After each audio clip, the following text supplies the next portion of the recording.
What I am about to share is not mere theory or psychological but technique, but the very law by which worlds are created, unconsciousness is transformed. The divine nature of true confidence. Before we delve deeper into this sacred knowledge, I want you to understand something of paramount importance. Confidence, true confidence, is not something that needs to be built or acquired in the conventional sense. Rather, it is your natural state of being, your divine inheritance, when you truly recognize and accept your identity as God's own imagination individualized. You see, my dear wonderful friends, when we speak of building unstoppable confidence, we are really speaking about removing the veils of illusion that have hidden your true nature from yourself. For how could the very imagination of God lack confidence? It is simply impossible. The sacred name. Let us begin by understanding the profound truth revealed in Scripture. When Moses asked God his name, the response was, I am that I am. This is not merely a historical account or a story. It is the revelation of your true identity, your divine nature. Every time you say, I am, you are invoking the name of God within you. And in this understanding lies the secret to unstoppable confidence. For when you truly comprehend that I am is God's name, and that this same I am is the core of your being, how could you possibly lack confidence? The living word in action. Let me share with you a remarkable story that illustrates this principle perfectly. I knew a man in Los Angeles, a brilliant architect who was paralyzed by self-doubt. Despite his exceptional talent, he could barely present his designs to clients. He had tried everything the world prescribed: positive thinking, self-help books, confidence-building workshops. Yet nothing seemed to transform his state. I shared with him what I'm sharing with you tonight, that confidence is not something to be acquired, but rather a state to be occupied. I taught him to live from the end, to assume the feeling of being supremely confident now, regardless of external circumstances. Every night before sleep, he would imagine himself presenting his designs with absolute authority and confidence. He would feel the satisfaction of expressing his ideas freely, the joy of standing in his power, the peace that comes from knowing who you really are. And I tell you tonight, within a month, his entire world transformed. Clients who once intimidated him now sought his opinion eagerly. His presentations became powerful expressions of his creativity. The law of assumption and confidence. This brings us to a fundamental principle that you must understand if you wish to experience unstoppable confidence. The law of assumption states that your consciousness is the only reality. Whatever you assume to be true, whatever state you occupy in your imagination with feeling, must objectify itself in your world. Most of you are living in a state of consciousness that assumes limitation, that assumes lack of confidence. You wake up each morning and immediately put on your familiar garment of self-doubt. But I tell you tonight, you can choose a different garment. You can assume the state of perfect confidence now. The power of present tense living. One of the greatest barriers to experiencing unstoppable confidence is the habit of pushing it into the future. You say, I will be confident when, or I'll feel worthy after, but I tell you tonight, the only time you can be confident is enoda. The only time you can feel worthy is now. Consider the profound truth in Scripture. Before Abraham was I am. Not I will be, but I am.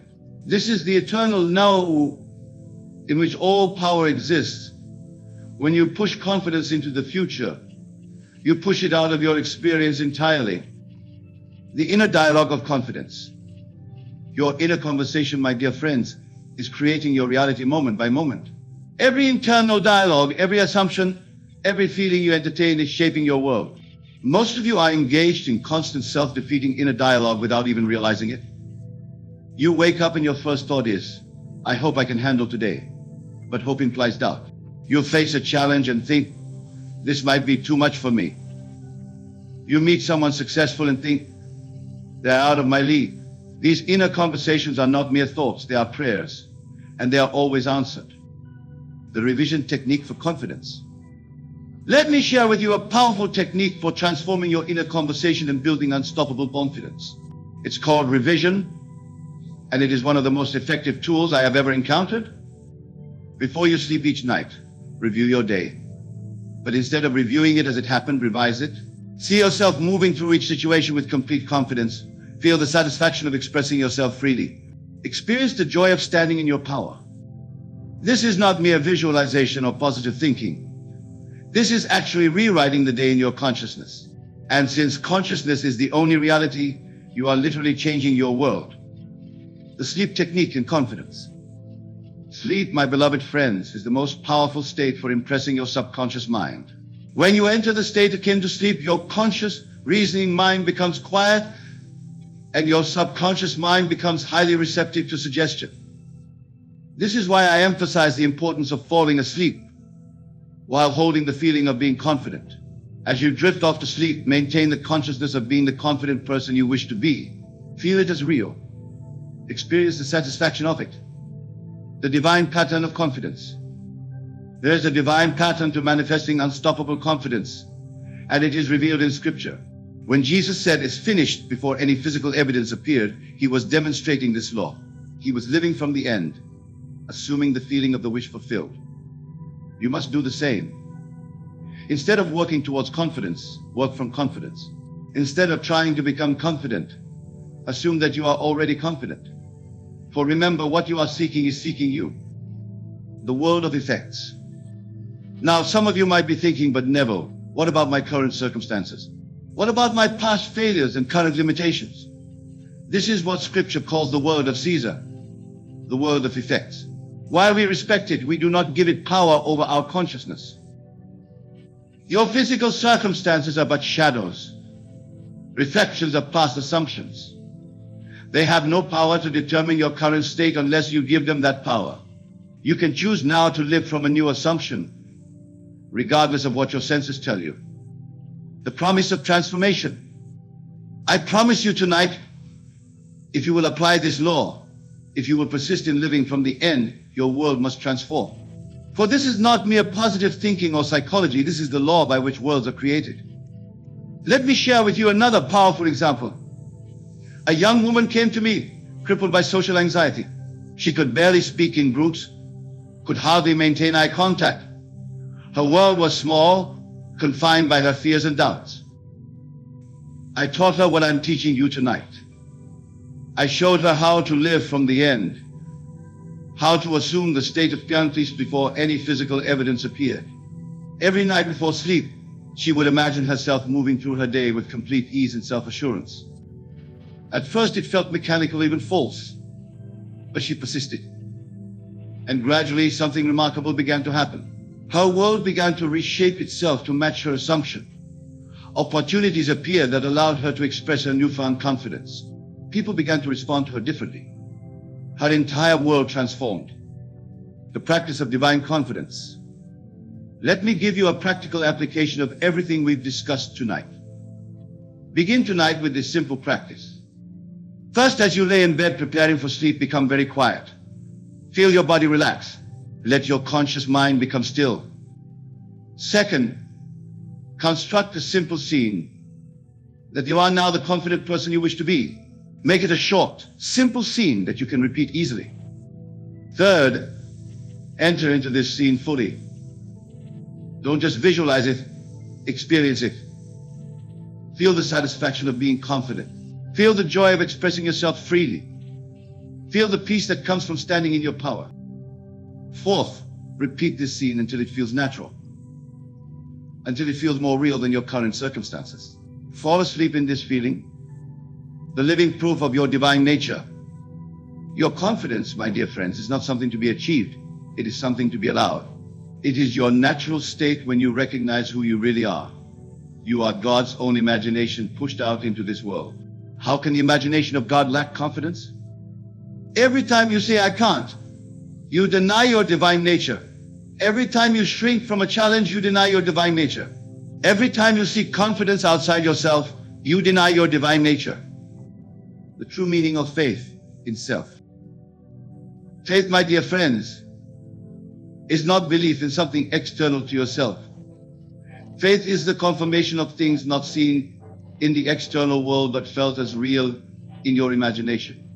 When you imagine yourself as confident and feel the reality of it, you are exercising true faith. Remember the words of Scripture. Faith is the substance of things hoped for, the evidence of things not seen. This is not mere belief. It is the feeling of the wish fulfilled. When you can feel confident before any external evidence appears, you are exercising true faith, the power of persistence. Let me share with you another story that perfectly illustrates the power of persistence in this practice. A man came to me who had been struggling with public speaking for 20 years. His career had been limited because of his fear of speaking in front of groups. I taught him to imagine himself speaking with complete confidence and authority. Every night, without fail, he would imagine himself standing before large audiences, feeling completely at ease, expressing himself with power and clarity. For 3 months, nothing seemed to change in his outer world, but he persisted. He refused to be discouraged by appearances, and then suddenly everything changed. Opportunities to speak began appearing. Small groups at first, then larger ones. Each time he spoke, he felt more confident, more natural.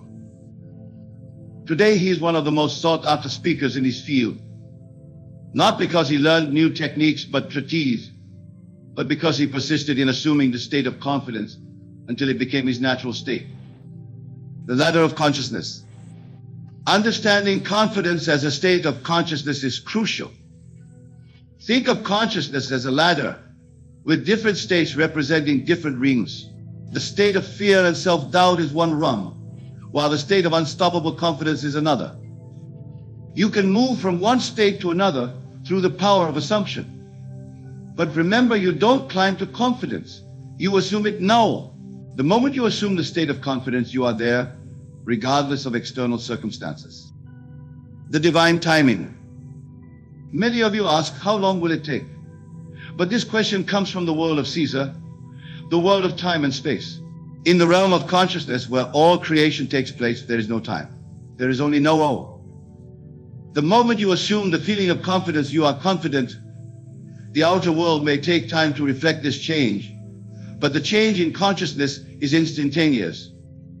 The power of repetition. Just as a musician must practice until the music flows naturally, you must practice assuming the state of confidence until it becomes your natural state. This is not about forcing or struggling. It is about gentle, persistent assumption. Every time you catch yourself in a state of doubt or fear, gently return to the assumption of confidence. Don't fight the old state, simply assume the new one. Remember, what you resist persists. What you accept and transcend dissolves. The role of gratitude. Gratitude plays a crucial role in building unstoppable confidence. When you express gratitude for your confidence, even before it is visible to others, you are acknowledging its reality in consciousness. And what you acknowledge in consciousness must manifest in experience. Each night before sleep, feel genuine gratitude for your confident self. Feel thankful for your ability to express yourself freely, for your natural authority, for your ease in all situations. The integration process. As you continue this practice, you will notice something remarkable. Confidence will begin to feel natural. You won't have to think about it or work at it. It will simply be who you are. This is the process of integration, where your assumed state becomes your natural state. It is like learning to ride a bicycle. At first it requires conscious effort, but eventually becomes second nature. The final understanding. My dear friends, I have shared with you tonight the divine art of building unstoppable confidence. But remember, you are not really building confidence. You are allowing your natural, divine confidence to express itself through you. The transformation you seek is not in the future. It is in your imagination and odo. The confidence you desire is not something to be achieved. It is something to be assumed and do. The promise fulfilled. Go forth tonight and apply this law. Live from the assumption of being confident and for I tell you truly, the world has no choice but to reshape itself to match your assumption. This is the law, and the law never fails. Remember, my dear friends, that every moment of every day, you are either living from memory or living from imagination. Choose imagination. Choose to live from the end. Choose to recognize your divine nature, the living legacy. As we conclude our time together tonight, I want you to understand that what I have shared with you is not just information, it is transformation. Every word has been spoken with the intention of awakening you to your true nature. You are not here by accident. You are here because something within you is ready to claim your divine inheritance of unstoppable confidence. The very fact that you are here listening to these words is evidence that you are ready for this transformation. The final call to action. Tonight, when you lay your head upon your pillow, remember who you really are. Remember that the I am within you is God Himself. Remember that confidence is not something to strive for, it is your natural state. Feel the reality of being confident now. Fall asleep in this feeling. Let it permeate your being. Let it transform your world. For in doing so, you will discover that the confidence you seek has been within you all along, waiting only for your recognition and acceptance. This is the promise and this is the law. Test it. Prove it in your own experience. For I tell you with absolute certainty, what you imagine with feeling, while in a state akin to sleep, must objectify itself in your world. Go forth now and claim your divine inheritance of unstoppable confidence, for it is already yours, waiting only for your acceptance. Thank you and good night. It is who you really are when you recognize your true identity as God's own imagination pushed out into this world. Everything I share tonight comes from my own experience and deep understanding of the law that governs all being. Let us begin with the first mistake. And I ask you to listen not just with your physical ears, but with your spiritual understanding. For what I'm about to share transcends mere intellectual comprehension. Mistake number 1, living from memory instead of imagination. The first and perhaps most devastating mistake that kills your confidence is living from memory rather than imagination. You see, my dear friends, memory is dead imagination. It is the shadow of past experiences that you continue to give life to through your attention and will. Many of you sit here tonight bound by the chains of your past experiences. Every morning you wake up and immediately recall past failures, past embarrassments, past rejections. You replay these memories like a worn-out record. And in doing so, you deny the very power that God gave you, the power of imagination. Let me share with you a story that perfectly illustrates this principle. A dear friend of mine in Barbados, a man who once could barely speak in public due to paralyzing fear, discovered this profound truth. He had lived his entire life from memory, allowing each past failure to define his present moment. Every time he stood before an audience, his mind would flood with memories of past embarrassments, past stutters, past moments of anxiety. But one day, through the application of this law I'm sharing with you tonight, he made a revolutionary discovery. He realized that his memories had no power over his present moment unless he gave them that power. He began to live from imagination instead of memory. Every night before sleep, he would imagine himself speaking with complete confidence and authority. He would feel the satisfaction of expressing himself freely, feel the joy of connecting with others without fear. He would imagine the warmth of applause, the smiles of appreciation, the feeling of absolute mastery over his communication. And I tell you tonight with absolute certainty that within weeks, his entire world transformed. Why? Because he chose to live from imagination rather than memory. He understood that imagination is God's gift to man. It is the very essence of reality, while memory is but a shadow of what once was. You see, when you live from memory, you are denying the creative power that is your birthright. You are choosing to be bound by what was rather than embracing what could be. This is the first and most fundamental mistake that kills your confidence. Mistake number 2, misunderstanding the true nature of confidence. Now let us move to the second critical mistake, one that keeps countless souls trapped in limitation, misunderstanding the true nature of confidence. This mistake is so prevalent that it has become accepted as truth in our modern world. You believe confidence is something to be achieved, something to be gained through external accomplishments. You think, when I get that promotion, then I'll be confident. When I lose extra pounds, then I'll feel worthy. When I achieve this goal, then I'll stand tall. My dear friends, this is a complete misunderstanding of the nature of confidence. Confidence is not something you get. It is something you allow. It is your natural state when you recognize who you really are. You are God's own imagination pushed out into this world. How can the imagination of God lack confidence? It is impossible. Let me share with you a profound experience that was shared with me by a young lady in New York. She had accomplished everything society told her would bring confidence: multiple degrees, a prestigious career, financial success, social recognition. Yet she felt hollow inside, constantly seeking the next achievement that would finally make her feel confident. One day she came to me in tears, asking why, despite all her accomplishments, she still felt insecure. I shared with her what I'm sharing with you tonight, that she was seeking confidence from the outside in when it can only flow from the inside out. I taught her to realize that confidence is not the result of what you do. Rather, what you do is the result of the state of consciousness you occupy. When she began to live from this truth, her entire world transformed. Not because she achieved more, but because she finally recognized who she really was. Mistake number 3, rejecting your present self. The third mistake, and this is crucial to understand, is the continuous rejection of your present self. This mistake is particularly insidious because it often masquerades as self-improvement or spiritual seeking. Many of you sit here tonight in a state of constant self-rejection, always pushing your acceptance of self into some imagined future.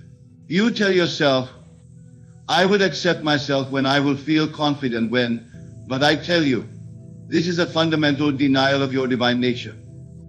Remember the words from Scripture. I am that I am. Not I will be, or I was, but I am. This is the name of God. And it is your name too, for you are one with God. When you reject your present self, you reject the I am within you. I recall a gentleman who came to me in Los Angeles, completely defeated by this very mistake. He had spent years rejecting his present self, always living for some future moment when he would finally feel worthy of confidence.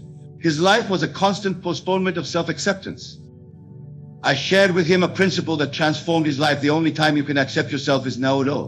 The only time you can feel confident is now. The only time you can recognize your divine nature is now. He began to practice this truth, and within months, his entire life transformed. Not because he became someone different, but because he finally accepted who he already was. Mistake number 4, misusing your inner dialogue. Let us move to the 4th mistake, which is perhaps the most pervasive of all. The misuse of your inner dialogue. Your inner conversation, my dear friends, is your destiny externalized. Every moment of every day you are carrying on a conversation with yourself, and this conversation is creating your world. Most of you are engaged in constant self-defeating inner dialogue. You wake up and your first thought is, I'm not ready for this day. You face a challenge and immediately think, I can't handle this. You meet someone successful and think, I'm not at their level. These inner conversations are not mere thoughts, they are prayers, and they are always answered. Your inner dialogue is the spirit moving upon the face of the waters of your consciousness, creating your world. Let me share with you a principle that has transformed countless lives. Your inner dialogue is not just other mental chatter. It is the very substance from which your world is formed. When you change your inner dialogue, you change your world. I knew a man in New York who transformed his entire life by simply changing his inner conversation. Instead of his habitual I can't, he began to live from I am. Instead of I'm not good enough, he lived from I am more than enough. He persisted in this new inner dialogue until it became natural, and his outer world rearranged itself to match his new inner conversation. Mistake number 5, seeking permission to be confident. The 5th mistake that many of you are making is seeking permission to be confident. This mistake stems from a fundamental misunderstanding of your true nature and your relationship with the world around you. You look to others for validation, for permission to stand in your own power. You seek approval from friends, family, colleagues, even strangers, before allowing yourself to feel confident. This, my dear friends, is a complete denial of your divine nature. You need no one's permission to be who you are. You need no one's approval to stand in your power. The very fact that you can imagine being confident means that confidence is your natural state. For how can you imagine what you are not capable of being? I remember a young teacher who came to me, constantly seeking approval from her colleagues, her principal, her students' parents. She lived in a constant state of seeking permission to be confident in her role. I shared with her this truth. The only permission she needed was her own. I told her to imagine herself as the confident teacher she wished to be. Not to seek it, not to ask for it, but to assume it, to live from it. And as she began to live from this assumption, her entire classroom transformed. Why? Because she stopped seeking permission and started giving herself permission to be who she really was. Mistake number 6, confusing confidence with arrogance. Now let us address the 6th mistake, one that keeps many spiritual seekers trapped in limitation, the confusion between confidence and arrogance. This misconception has caused countless souls to deny their divine confidence for fear of appearing arrogant. True confidence, my dear friends, is the most natural and humble state of being. It is simply the recognition of who you really are, God's own imagination pushed out into this world. Arrogance, on the other hand, comes from ego and insecurity. When you are truly confident, you have no need to prove anything to anyone. You have no need to compete, to compare, to belittle others, to feel better about yourself. True confidence is as natural as breathing, as humble as a flower blooming in the garden. I knew a businessman who struggled with this very issue. He feared that by fully embracing his confidence, he would become one of those arrogant executives he despised. But as he began to understand this law, he realized that true confidence had nothing to do with superiority and everything to do with authenticity. He learned to live from the state of natural confidence, and his entire business transformed. His relationships improved, his decisions became more effective, and most importantly, he found a peace he had never known before. Mistake number 7, living in the future instead of the now. The 7th mistake is one that plagues nearly everyone in this room, living in the future instead of the now. This mistake is particularly deceptive because it often masquerades as goal setting or ambition. You think, I'll be confident when I achieve this goal, or I'll feel worthy when I reach that milestone. But I tell you tonight, there's a complete denial of the power that is yours now. The only time you can be confident is now. The only time you can feel worthy is now. The only time you can exercise your imagination is now. When you push confidence into the future, you push it out of your experience entirely. Remember the words of scripture: before Abraham was, I am. Not I will be, but I am. This is the eternal no-do in which all power exists. When you live in the future, you deny yourself access to this power.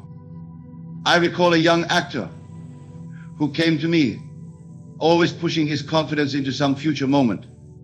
When I get this role, he would say, then I'll feel confident.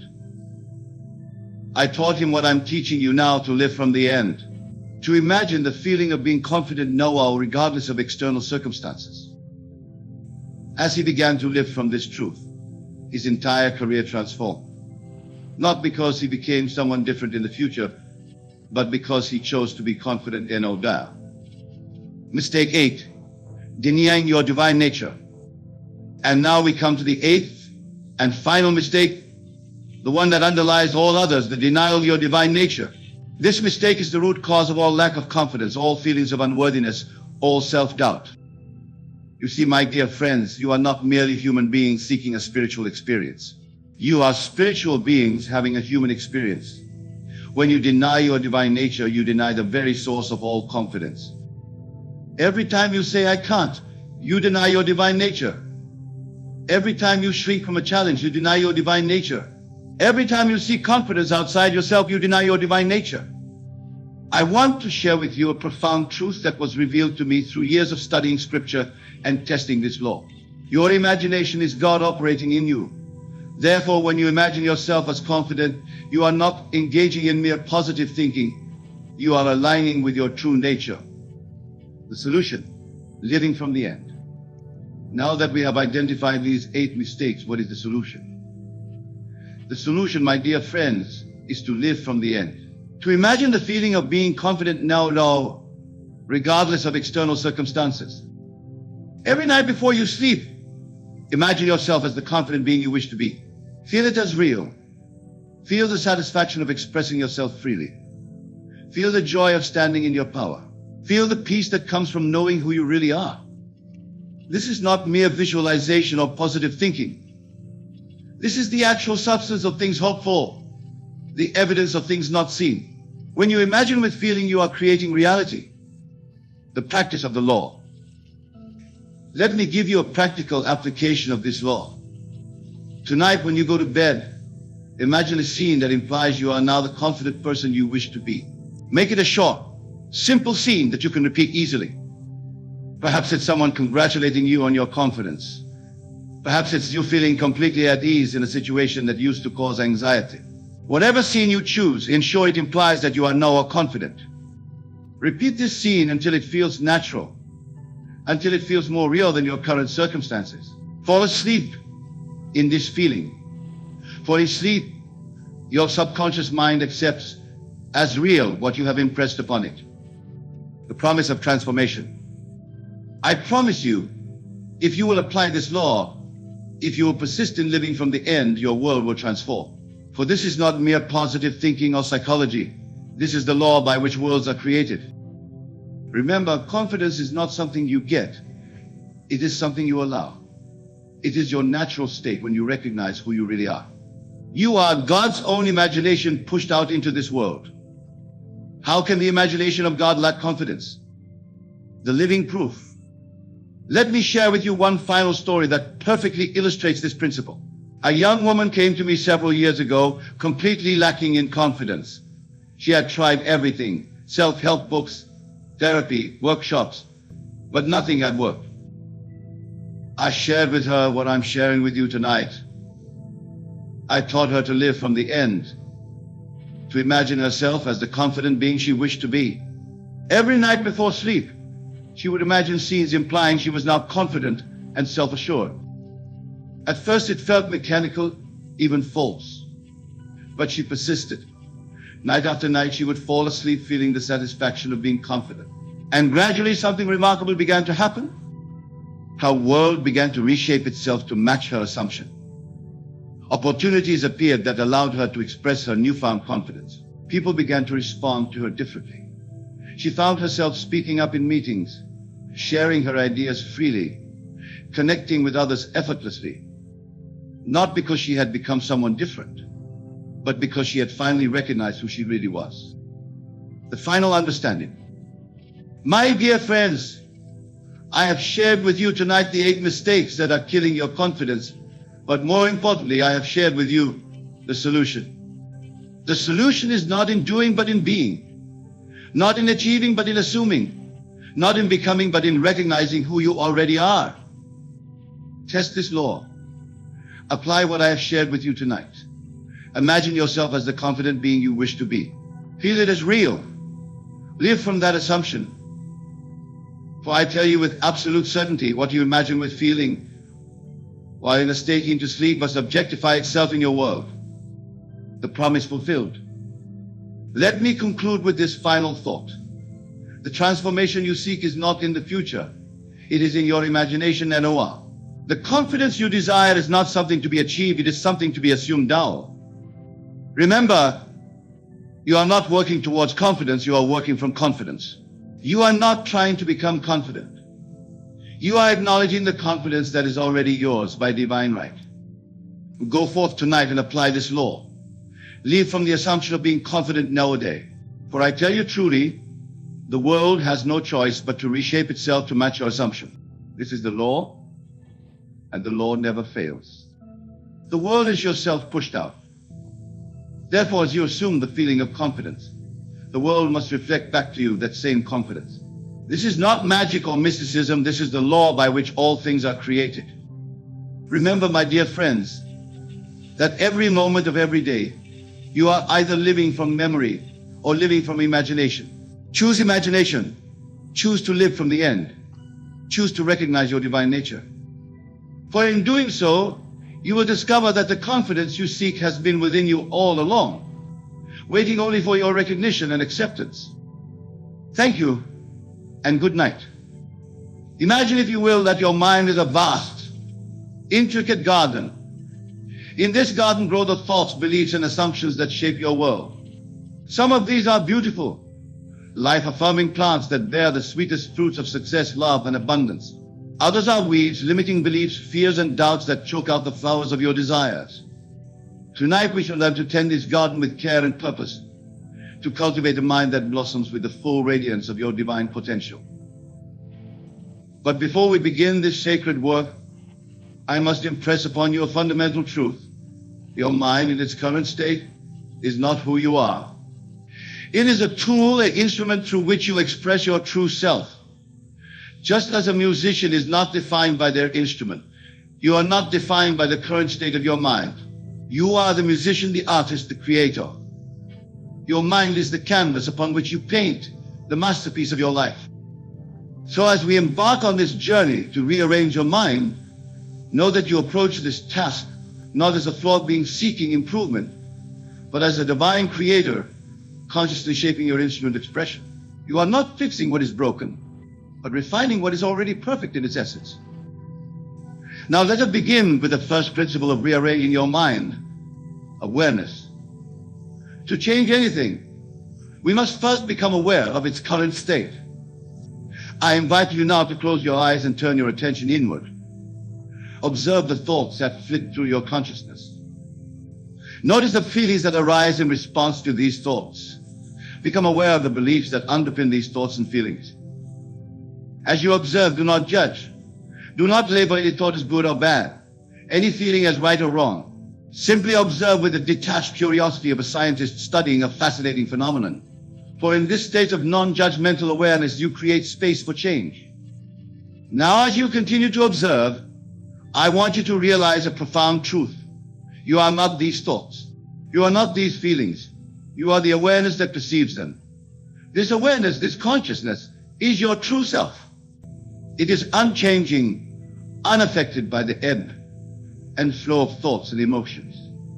It is the still point at the center of the storm, the eye of the hurricane. From this place of awareness, you have the power to choose thought to nurture and wish to let go. You have the power to rearrange your mind. Let us now turn our attention to the second principle of rearranging your mind, intention. Just as a gardener must have a clear vision of the garden they wish to create, you must have a clear intention for the mind you wish to cultivate.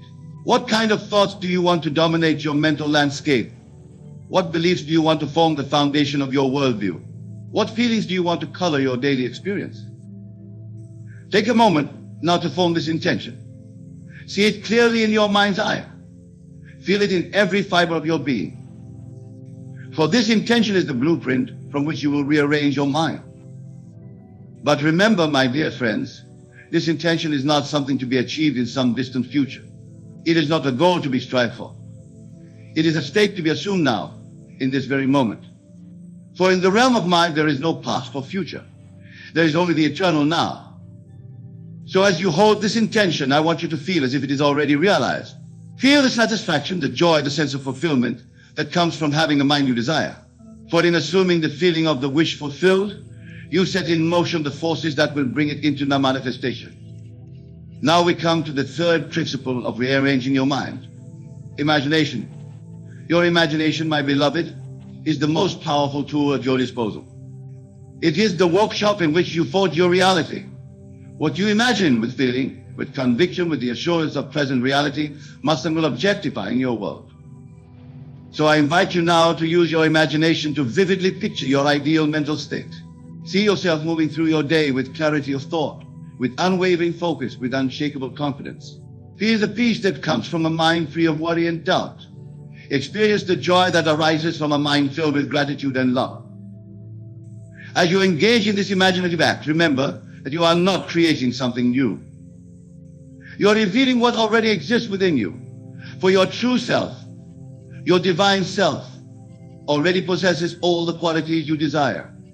In imagining your ideal mental state, you are simply aligning your conscious mind with your true nature. But imagination alone is not enough. We must couple it with feeling, for it is feeling that gives life to our imaginings. It is feeling that impresses our desires upon the subconscious mind. So as you imagine your ideal mental state, feel it with every fiber of your being. Feel it as if it were already your reality, for in truth it is. Now, my dear friends, we come to the fourth principle of rearranging your mind, repetition. Just as a musician must practice their instrument daily to achieve mastery, you must engage in the practice of mental rearrangement consistently to see results. Each day, set aside time to engage in this practice. It need not be long. Even a few minutes can be powerful when done with focus and intention. During this time, enter into the state of awareness we discussed earlier. Reaffirm your intention for your ideal mental state. Engage your imagination to vividly picture and feel this state. As you do this day after day, you will begin to notice changes. Thoughts that once dominated your mental landscape will begin to fade. New empowering thoughts will take their place. Limiting beliefs will lose their grip, replaced by expansive, life-affirming beliefs. Your emotional mind will shift, moving towards states of peace, joy, and love. But do not be discouraged if you do not see immediate results. Remember, you are engaging in a process of transformation. Just as seed must germinate in darkness before it can sprout and reach for the sun, the seeds of your new mental state may take time to manifest visibly in your life. Trust in the process. Have faith in your own divine power. For you are not creating something from nothing. You are simply allowing your true nature to express itself more fully.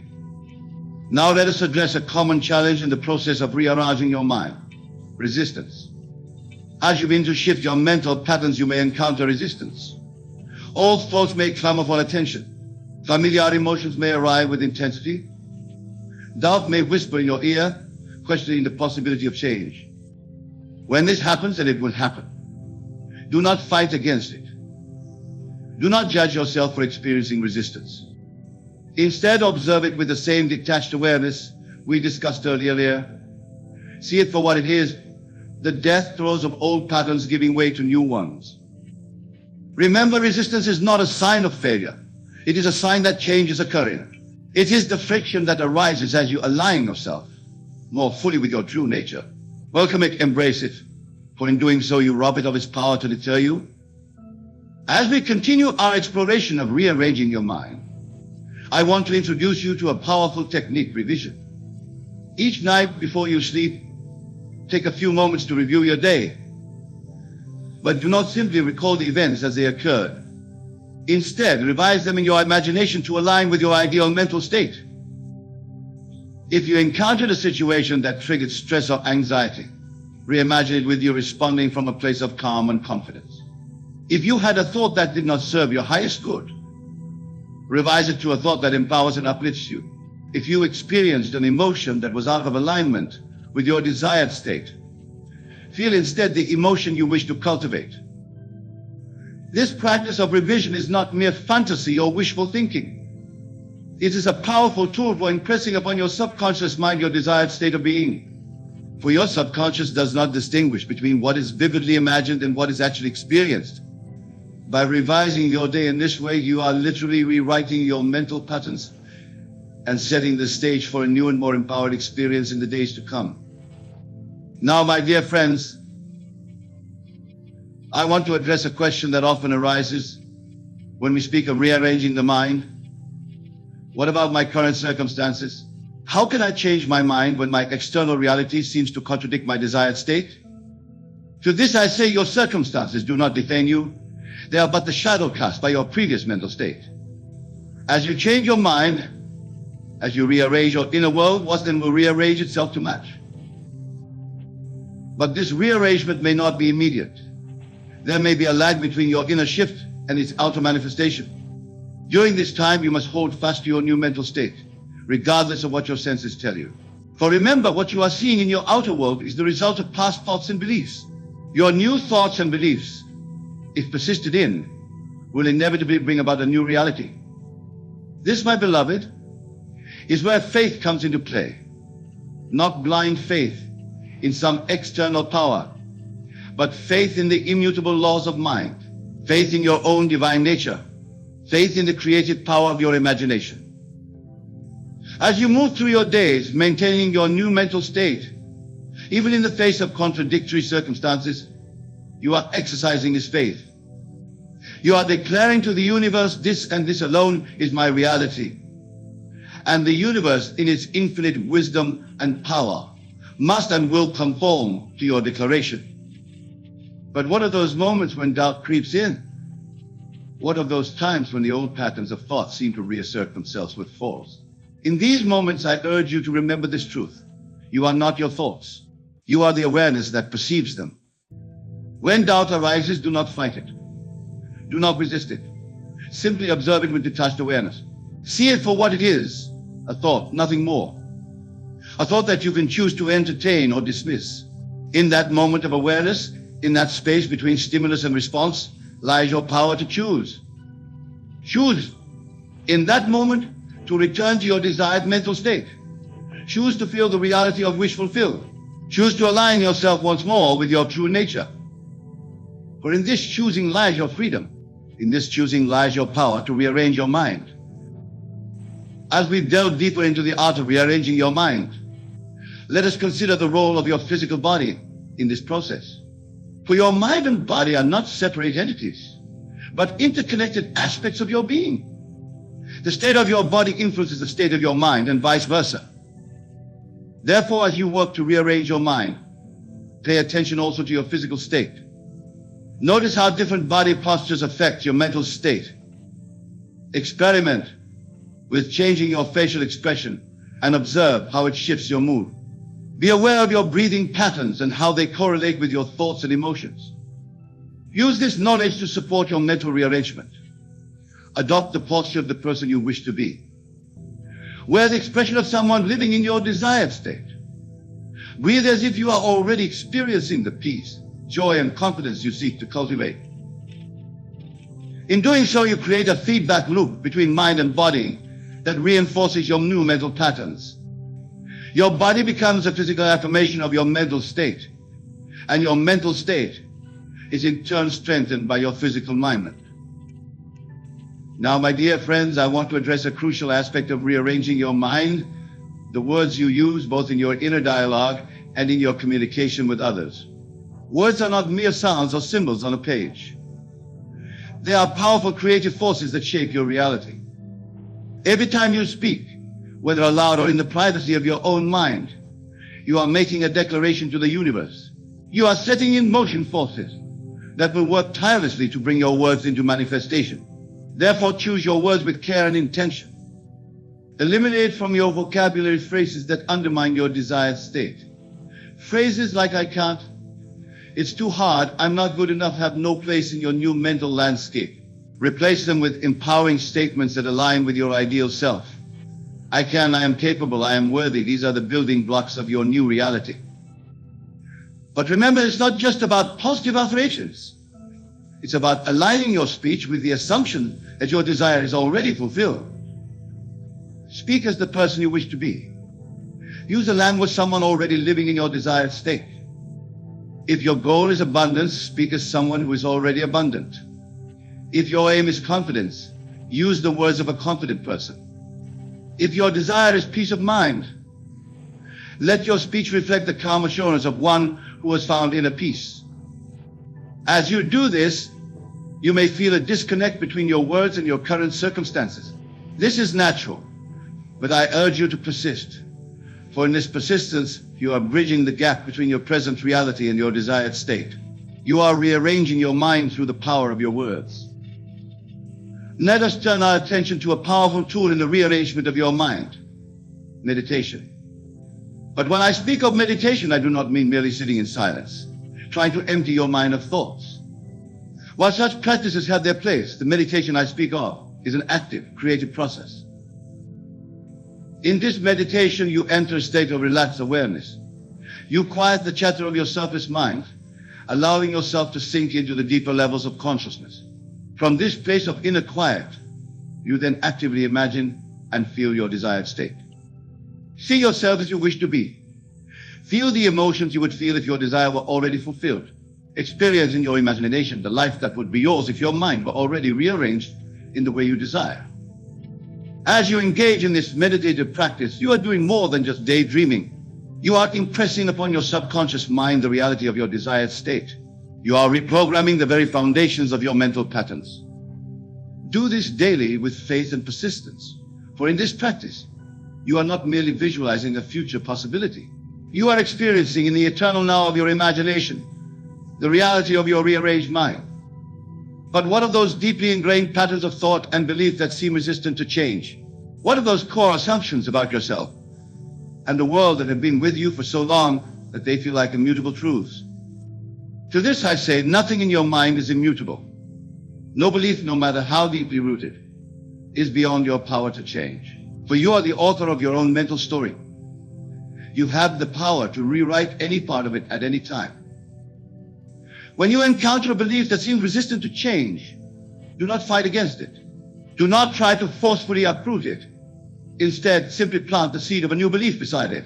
Nurture this new belief with your attention, your imagination, your feeling. Water it with your faith. Allow it to grow strong and tall. As this new belief takes root and flourishes, the old belief will naturally wither away. For two contradictory beliefs cannot occupy the same space in your mind. By focusing your energy on cultivating the new, you starve the old of the attention it needs to survive. Remember, my dear friends, the rearrangement of your mind is not a destination to be reached, but a journey to be lived. It is an ongoing process of growth, of expansion, of aligning yourself more and more fully with your true divine nature. There will be days when this process feels effortless, when your mind seems to rearrange itself with ease and grace. There will be other days when it feels like an uphill battle, when old patterns reassert themselves with force. In both cases, I urge you to maintain your practice. In the easy times, let your success fuel your momentum. In the challenging times, let your commitment carry you through.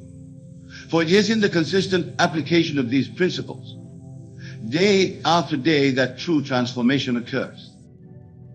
As we near the conclusion of our exploration, I want to address one final aspect of rearranging your mind: the power of gratitude. Gratitude, my beloved, is not merely a pleasant emotion. It is a transformative force that has the power to radically reshape your mental landscape. When you cultivate an attitude of gratitude, you shift your focus from what is lacking in your life to what is abundance. You train your mind to seek out the good, the beautiful, the blessed in every situation. In doing so, you create a mental environment that is fertile ground for the growth of your desires. So as part of your practice of rearranging your mind, I urge you to incorporate gratitude into your daily life. Each morning upon waking and each night before sleeping, take a moment to feel genuine gratitude for all that is good in your life.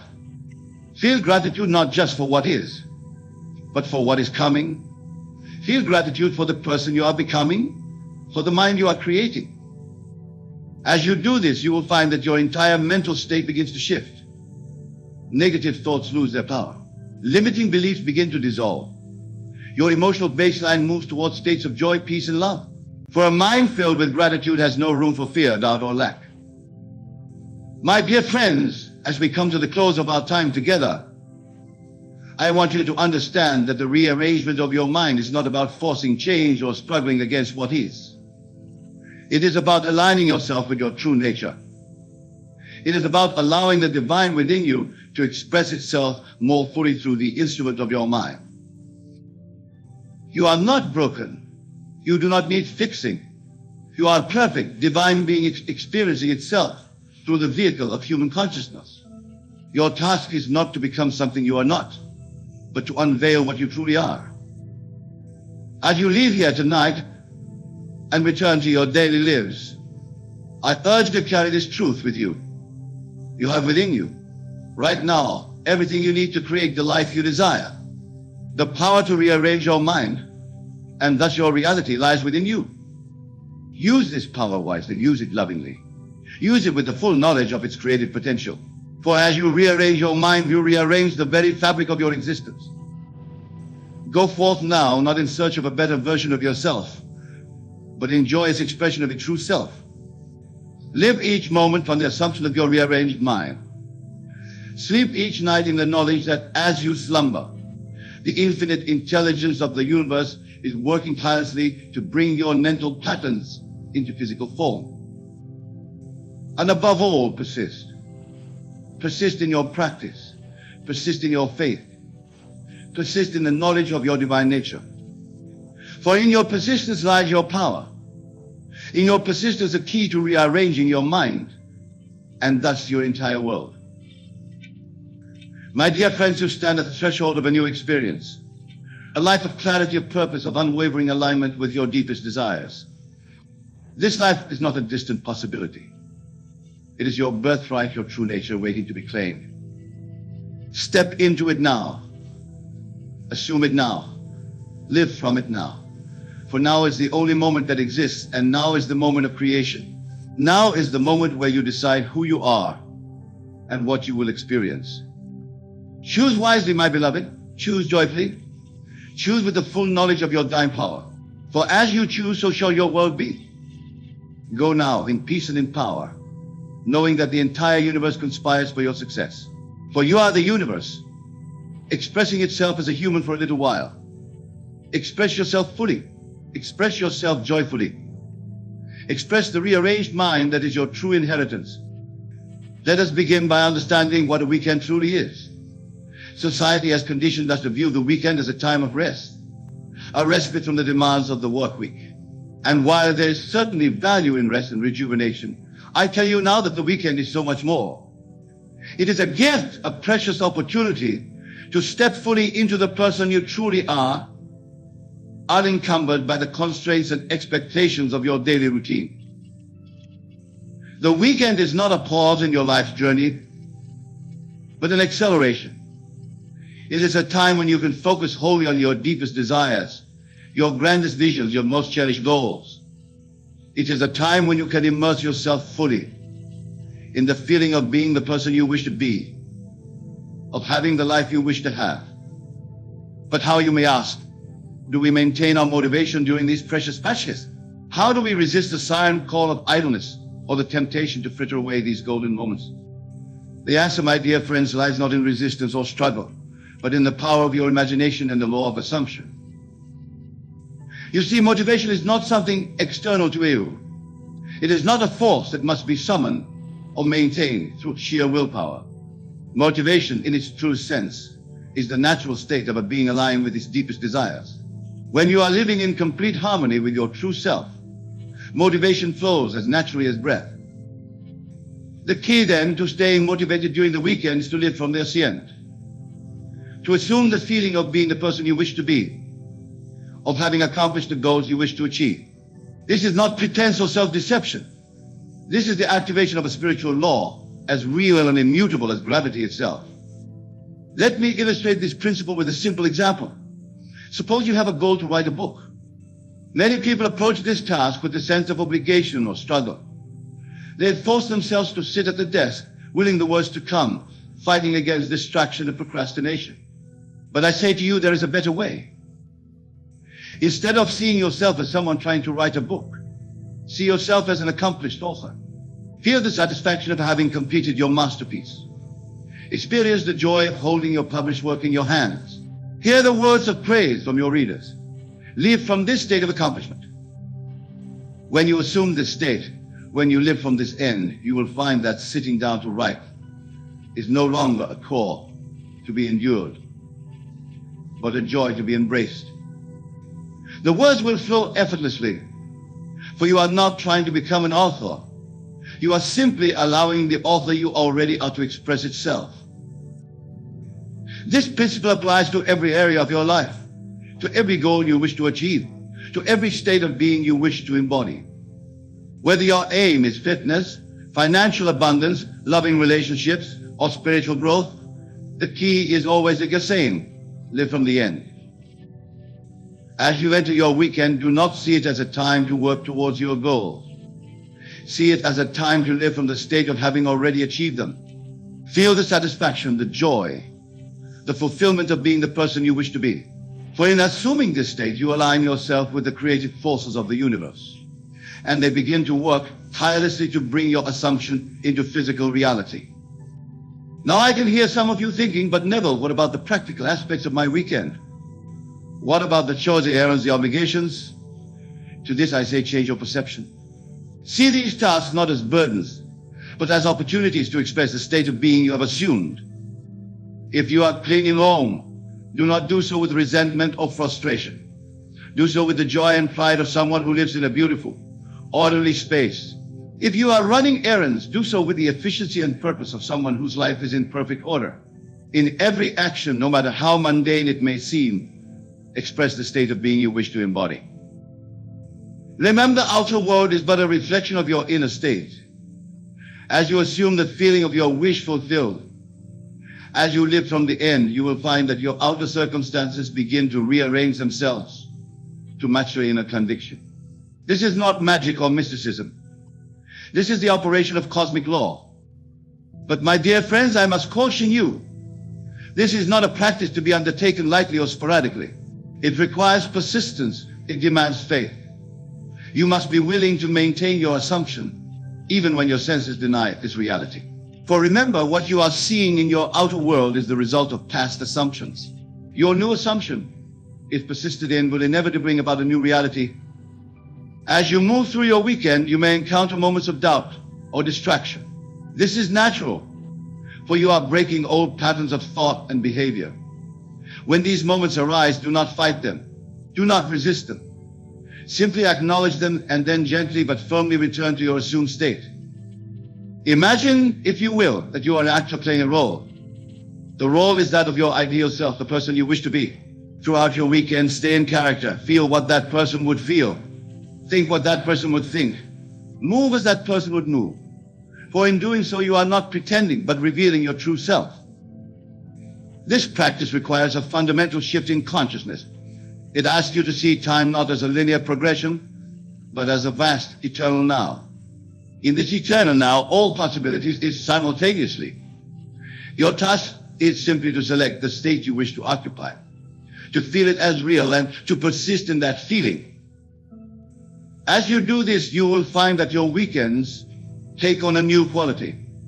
They become not just a break from work, but a canvas upon which you paint the masterpiece of your life. Each moment becomes charged with purpose and possibility. Each action becomes an expression of your highest self. But what of rest, you may ask? What of relaxation and enjoyment? I say to you, true rest comes not from inaction, but from alignment. When you are living in harmony with your deepest desires, when you are expressing your true nature, you will find that every activity becomes restful. Every moment becomes enjoyable. Imagine the deep satisfaction of an artist absorbed in their work, or an athlete in the flow of their sport. This is the state of being that awaits you when you live from the end, when you assume the feeling of your wish fulfilled. In this state, motivation is not something you need to maintain, but something that flows through you naturally and effortlessly. As we continue our exploration of staying motivated during the weekend, I want you to understand that this is not about forcing yourself to be productive every moment. It's about aligning yourself so completely with your desires that action becomes a joy, not a burden. Consider the concept of the Sabbath, a day of rest observed in many spiritual traditions. The true essence of the Sabbath is not idleness, but a realignment with the divine. It is a time to step back from the doing and immerse yourself in being. This, my dear friends, is the key to maintaining motivation throughout your flight. Each morning as you awake, before you even open your eyes, take a moment to feel the reality of your desire fulfilled. Feel the joy, the satisfaction, the deep sense of purpose that comes from living as your ideal self. Let this feeling permeate every cell of your being. For in these moments between sleep and waking, your subconscious mind is most receptive to impression. As you move through your day, carry this feeling with you. Let it inform every action, every interaction. If you find yourself engaging in activities that seem mundane or unrelated to your goals, imbue them with the energy of your assumed state. For remember, it is not what you do that matters, but the state from which you do it. Let me share with you a powerful technique to maintain this state throughout your zara. I call it the hour of gold. Choose an hour each day, preferably at the same time, to fully immerse yourself in the feeling of your wish fulfilled. During this hour, engage in activities that align with your soul state. If your goal is to be a successful entrepreneur, use this hour to read books on business, to strategize, to visualize your thriving enterprise. If your aim is vibrant health, Use this time for exercise, meal planning, or studying nutrition. Whatever your desire, use this hour to live as if it were already realized. This hour of gold serves two purposes. First, it reinforces your assumption, impressing it more deeply upon your subconscious mind. Second, it creates a habit of focused, purposeful action that will naturally extend to the rest of your days. Now, some of you may be thinking, but Neville, what if I have family obligations? What if my weekend is filled with the needs and desires of others? To this I say, your Asaya includes all that is necessary for its fulfillment. As you're in the state of your wish fulfilled, you will find that your interactions with others naturally align with this state. If you assume the state of being a loving, attentive parent, while also being successful in your chosen field, you will find that your time with your children becomes more quality-filled, more meaningful. If you assume the state of being a supportive partner while also pursuing your personal goals, you will find that your relationships deepen and flourish. For you see, motivation in its truest form is not about doing more, but about being more.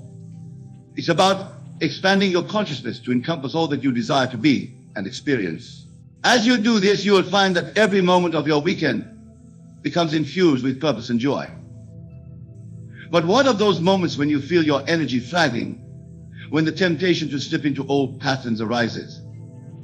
This, my dear friends, is where the power of your imagination comes into play. In these moments, close your eyes and vividly imagine yourself as you wish to be. See yourself moving through your day with boundless energy and enthusiasm. Feel the vitality coursing through your veins. This is not mere visualization. This is the activation of a spiritual law. For your imagination is not a fanciful escape from reality. It is the very workshop in which you forge your reality. What you imagine with feeling, with conviction, with the assurance of present reality, must and will objectify in your world. As you practice this, you will find that these moments of flagging energy become less and less frequent. For you are no longer trying to motivate yourself. You are simply allowing the naturally motivated state of your true self to express itself. Remember, the person you are imagining yourself to be is not a fiction. It is your true self, your higher self, the self that exists beyond the limitations of time and space. In assuming this state, you are not becoming something you are not. You are revealing what you truly are.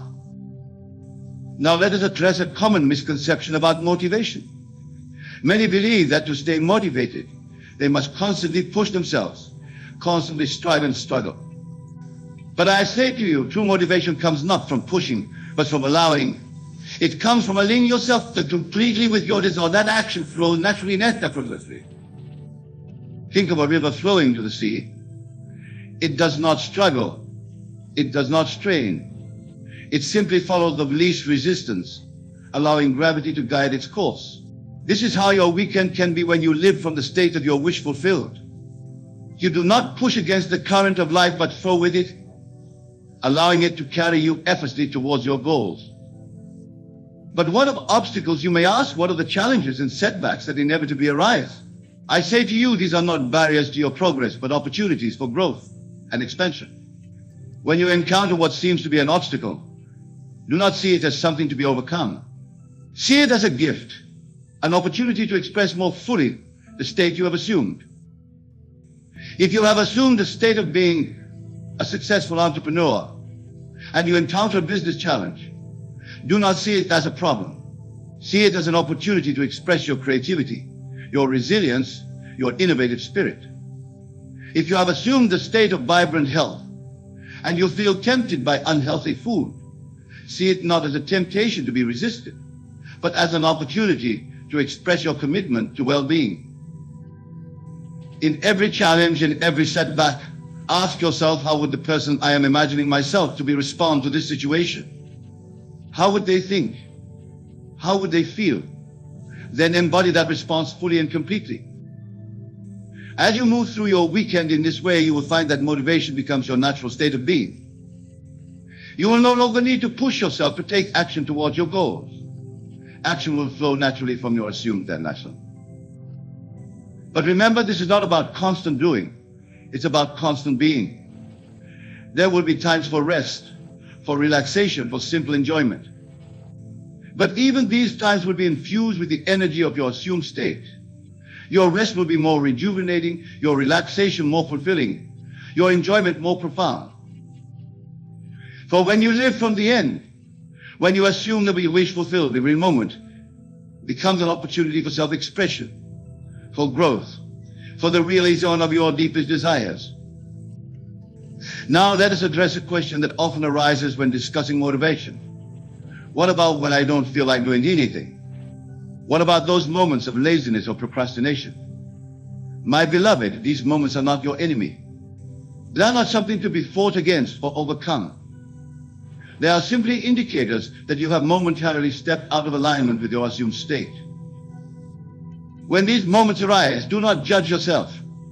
Do not berate yourself for lack of motivation. Instead, gently but firmly return to your assumed state. Close your eyes, take a deep breath, and feel once again the Ransifo Otidore fulfilled. Feel the energy, the enthusiasm, the sense of purpose that comes from living as your ideal self. Remember, you are not trying to force yourself to be motivated. You are simply returning to your natural state of alignment with your true self. As you do this, you will find that the feelings of laziness or procrastination naturally dissolve, replaced by a renewed sense of purpose and energy. But what of those tasks that seem mundane or unrelated to your goals?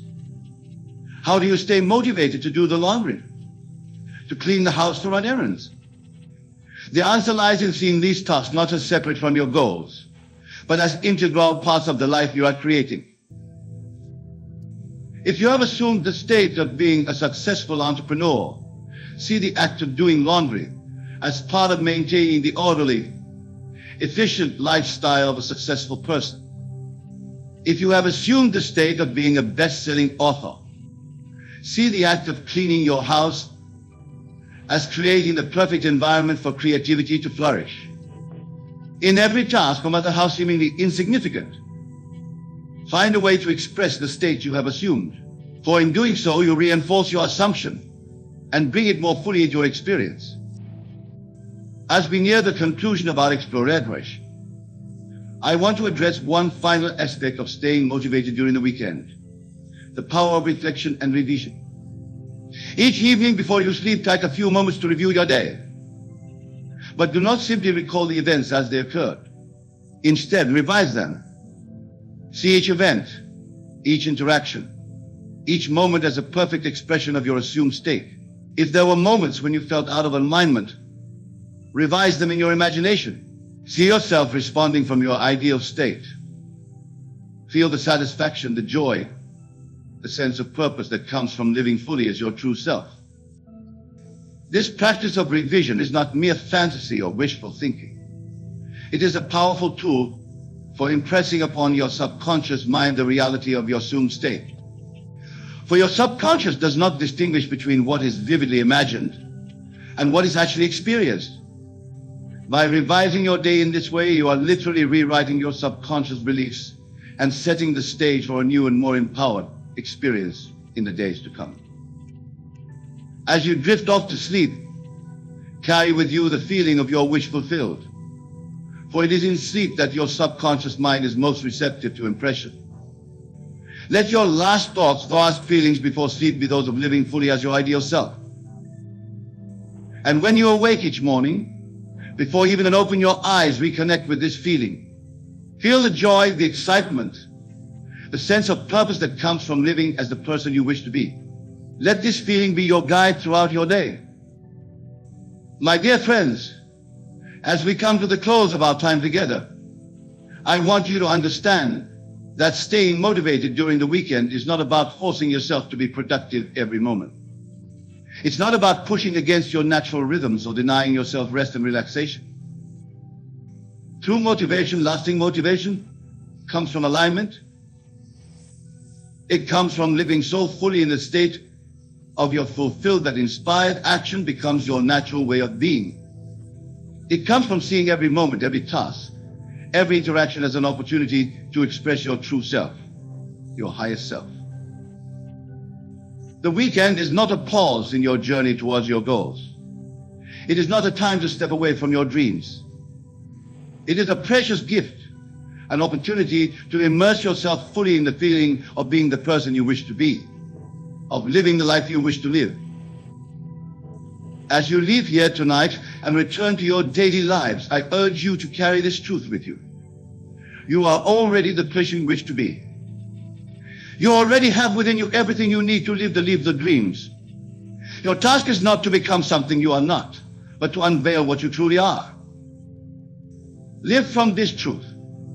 Feel it in every fiber of your being. Let it infuse every thought, every word, every action. For as you do, you set in motion forces beyond your current comprehension. You activate the infinite intelligence of the universe, and it begins to rearrange the entire world to conform to your assumption. Remember, your imagination is the very workshop of creation. Use it wisely. Use it lovingly. Use it with the full knowledge of its power. For what you imagine with feeling, with conviction, with assurance of present reality, must and will objectify in your world. Go forth now, not in search of motivation, but in the joyous expression of your naturally motivated self. Live each moment with your weekend from the assumption of your wish fulfilled. Sleep each night in the knowledge that as you slumber, the infinite intelligence of the universe is working tirelessly to bring your assumptions into physical form. And above all, persist in your assumption. Persist in your faith. For in your persistence lies your power. In your persistence lies the key to staying motivated, not just during the weekend, but in every moment of your life. My dear friends, you stand at the threshold of a new experience, a life of boundless motivation, of unwavering focus, of joyous pursuit of your deepest desires. This life is not a distant possibility. It is your birthright, your true nature, waiting to be claimed. Step into it now. Assume it now. Live from it now. For now is the only moment that exists, and now is the moment of creation. Now is the moment where you decide who you are and what you will experience.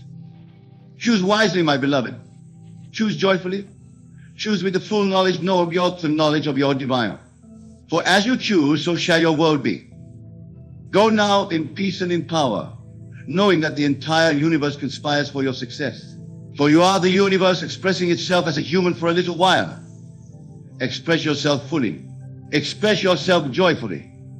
Express the motivated, purposeful, fulfilled being that you are. And so it is. Imagine with me for a moment. Close your eyes and picture yourself standing at the summit of your greatest desire. Feel the cool breeze of accomplishment brush against your face. Breathe in the rarefied air of success. This, my beloved, is not a mere fantasy, but your birthright, a reality that awaits your conscious claiming. Tonight we embark on a journey of transformation. We will explore the profile of the law of attraction and how it can be harnessed to attract boundless success into your life. But make no mistake, this is not some idle daydream or wishful thinking. What I am about to share with you is a fundamental law of the universe, as real and immutable as gravity itself. The law of attraction, in its essence, states that like attract like. Your thoughts, your feelings, your deepest beliefs about yourself and the world around you, these are not mere passing fancies. They are living, vibrating energy that goes out into the universe and returns to you manifested in physical form. As within, so without. As above, so below. But before we delve deeper into this cosmic law, let us first understand what true success means. Society often paints success with broad strokes of material of wealth, fame, and power. While these can certainly be aspects of success, they are not its entirety. True success, my dear friends, is the full expression of divine nature. It is the realization of your deepest desires, the fulfillment of your God-given potential. Success is not something to be chased or pursued. It is not external to you. Success in its truest form is your natural state of being. Just as an acorn contains within it all that is necessary to become a mighty oak, you contain within you then the seed of all that you wish to be, do, and have. The great mistake that many make is to look outside of themselves for success. They believe that if only they had the right job, the perfect partner, or a certain amount of money in their bank account, then they would be successful. But I say to you now with absolute certainty that this is backwards thinking. You do not attract what you want. You attract what you are. Let this truth sink deep into your consciousness. You are already complete, already whole, already successful. Your task is not to become successful, but to align yourself with the success that is already yours by divine right. The outer world is but a reflection of your inner state of being. Change your concept of self, and you change your world. Now you might be thinking, but Neville, if I am already successful, why don't I see it in my life? The answer, my beloved, lies in your imagination. Your imagination is the gateway between the formless realm of infinite possibility and the world of form. What you imagine with feeling, with conviction, with the assurance of present reality, must and will objectify in your world. Understand this, your imagination is not a fanciful escape from reality. Your imagination is the very workshop in which you fashion your reality. The great William Blake said, "What is now proved as once only imagined. Everything in your world, from the clothes you wear to the chair you sit on, was only a thought in someone's mind." Your entire life, in all its intricate detail, is a product of your imagination. So how do we use our imagination to attract success? The process is beautifully simple, yet profoundly powerful. It begins with a technique I call it the end. Instead of focused on wanting success, you must assume the feeling of already being successful. You must live, move, and have your being as if you are already the person you wish to be. This is not pretense or make-believe. This is the activation of a spiritual law. When you assume the feeling of your wish fulfilled, when you live from the end, you align yourself with the success that is already yours. You tune your entire being to the frequency of your desire, and in doing so, you draw it into your experience. Let me give you a practical example. Suppose you desire financial abundance. Instead of focusing on the lack of money in your bank account, instead of constantly affirming, "I want to be rich," you would assume the feeling of already being financially abundant. How would you feel if you had all the money you could ever need or want? How would you walk? How would you talk? What thoughts would occupy your mind? You see, the secret is to make it so real in your imagination that your whole being responds, as if it were already a physical fact. Your subjective experience should be so vivid, so intense, that when you open your eyes, you're almost surprised the fact it hasn't yet materialized in the outer world. But here's the crucial point: you must persist in this assumption. You must sleep in your assumption, wake in your assumption, live and breathe your assumption. Your entire consciousness must be saturated with the feeling of already being what I want to be. Now, I can almost hear some of you thinking, but Neville, isn't this self-deception? Isn't this denying the facts of my co-reality? To this I say, what you call facts are merely the fruits of past assumptions. They have no power to constrain you unless you give them that power. Remember, consciousness is the only reality. Change your consciousness and you change your world. The Bible, that greatest of spiritual books, tells us faith is the substance of things hoped for, the evidence of things not seen. This is not mere poetic language. It is a precise description of the law of attraction in action. Your faith, your absolute conviction in the reality of your imagined state, is the very substance that will clothe your desired physical form. So, my dear friends, I implore you, dare to assume the feeling of your wish fulfilled. Dare to live from the end. Dare to know that you are the operant power in your world. For in doing so, you set in motion forces beyond your current comprehension. You activate the infinite intelligence that permeates all creation. And it begins to rearrange the entire universe to bring about the conditions necessary for the realization of your desire. But remember, the law of attraction is not about forcing or manipulating external circumstances. It's about aligning yourself with the success that is already yours. It's about allowing the outer world to conform to your inner assumptions. This requires a profound shift in consciousness, a willingness to see yourself and the world in a new light. As we continue our exploration of the law of attraction and its application in attracting success, I want you to hold fast to this truth. You are not a helpless victim of circumstance.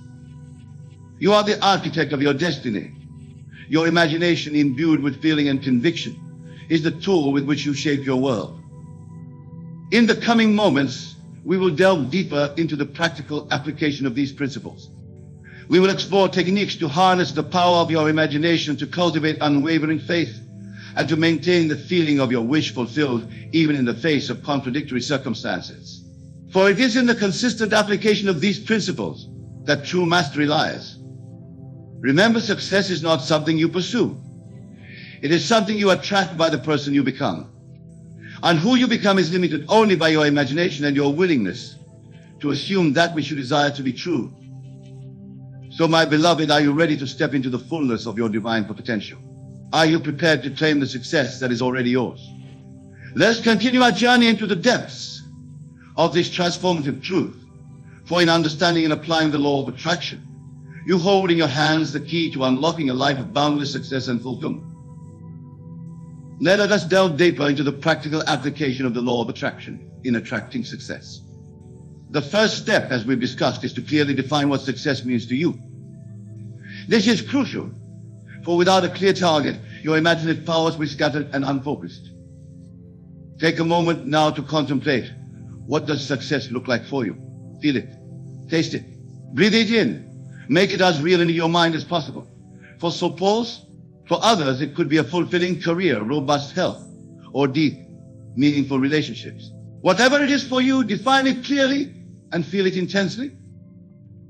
Once you have a clear image of your desired success, the next step is to enter what I call the state of the wish fulfilled. This is not merely visualizing or affirming your desire. It is about fully embodying the state of consciousness of already having what you desire. Let me share with you a powerful technique to enter this state. I call it the congratulatory scene. Imagine a scene that implies the fulfillment of your desire. For instance, if your concept of success includes financial abundance, imagine a scene where a dear friend is congratulating you on your newfound wealth. Hear their words clearly. Feel their genuine joy for you. Experience the satisfaction and gratitude welling up within you. Now here's the key. You must enter this scene as if it were happening here and now. Don't view it as a spectator. Be in it, feel it. Live it. Make it so real that when you open your eyes, you're open surprised to find yourself back in your present circumstances. This is not a one-time exercise. You must return to this scene night after night, dwelling in it, saturating your consciousness with the feeling of your wish fulfilled. As you fall asleep, carry this feeling with you into your life. For it is in sleep that the subconscious mind is most receptive to impression. Now, some of you might be thinking, but Neville, what if doubts arise? What if my current circumstances seem to contradict my imagined state? This, my dear friends, is where the real work begins. For it is easy to imagine when all is well. The true test of your faith comes when your senses deny the reality of your imagined state. Remember this, your outer world is a delayed reflection of your inner assumptions. Just as it takes time for an apple seed to grow into a fruit-bearing tree, it takes time for your inner convictions to bear fruit in the outer world. During this interval, you must not waver in your assumption. When doubts arise, and they will, do not fight them. Do not resist them. Instead, gently but firmly return to the feeling of your wish fulfilled. If your imagination tells you it is done, then it is done. Your task is to persist in this assumption until it hardens into fact. Let me share with you a profound truth. The circumstances and events of your life are not the cause of your feeling. Your feeling is the cause of the circumstances and events of your life. Therefore, do not wait to feel successful until your outer world changes. Assume the feeling of success now and watch as your outer world reshapes itself to match your inner conviction. This principle applies to every area of your life. Do you seek a promotion at work? Then assume the feeling of already occupying that position. How would you carry yourself? How would you interact with your colleagues? Assume that feeling now and persist in it. Do you desire a loving relationship? Then assume the feeling of being deeply loved and appreciated. Feel the warmth of affection surrounding you. Live from that state and watch as your relationships transform. Do you yearn for vibrant health? Then assume the feeling of boundless energy and vitality. Feel it coursing through every cell of your body.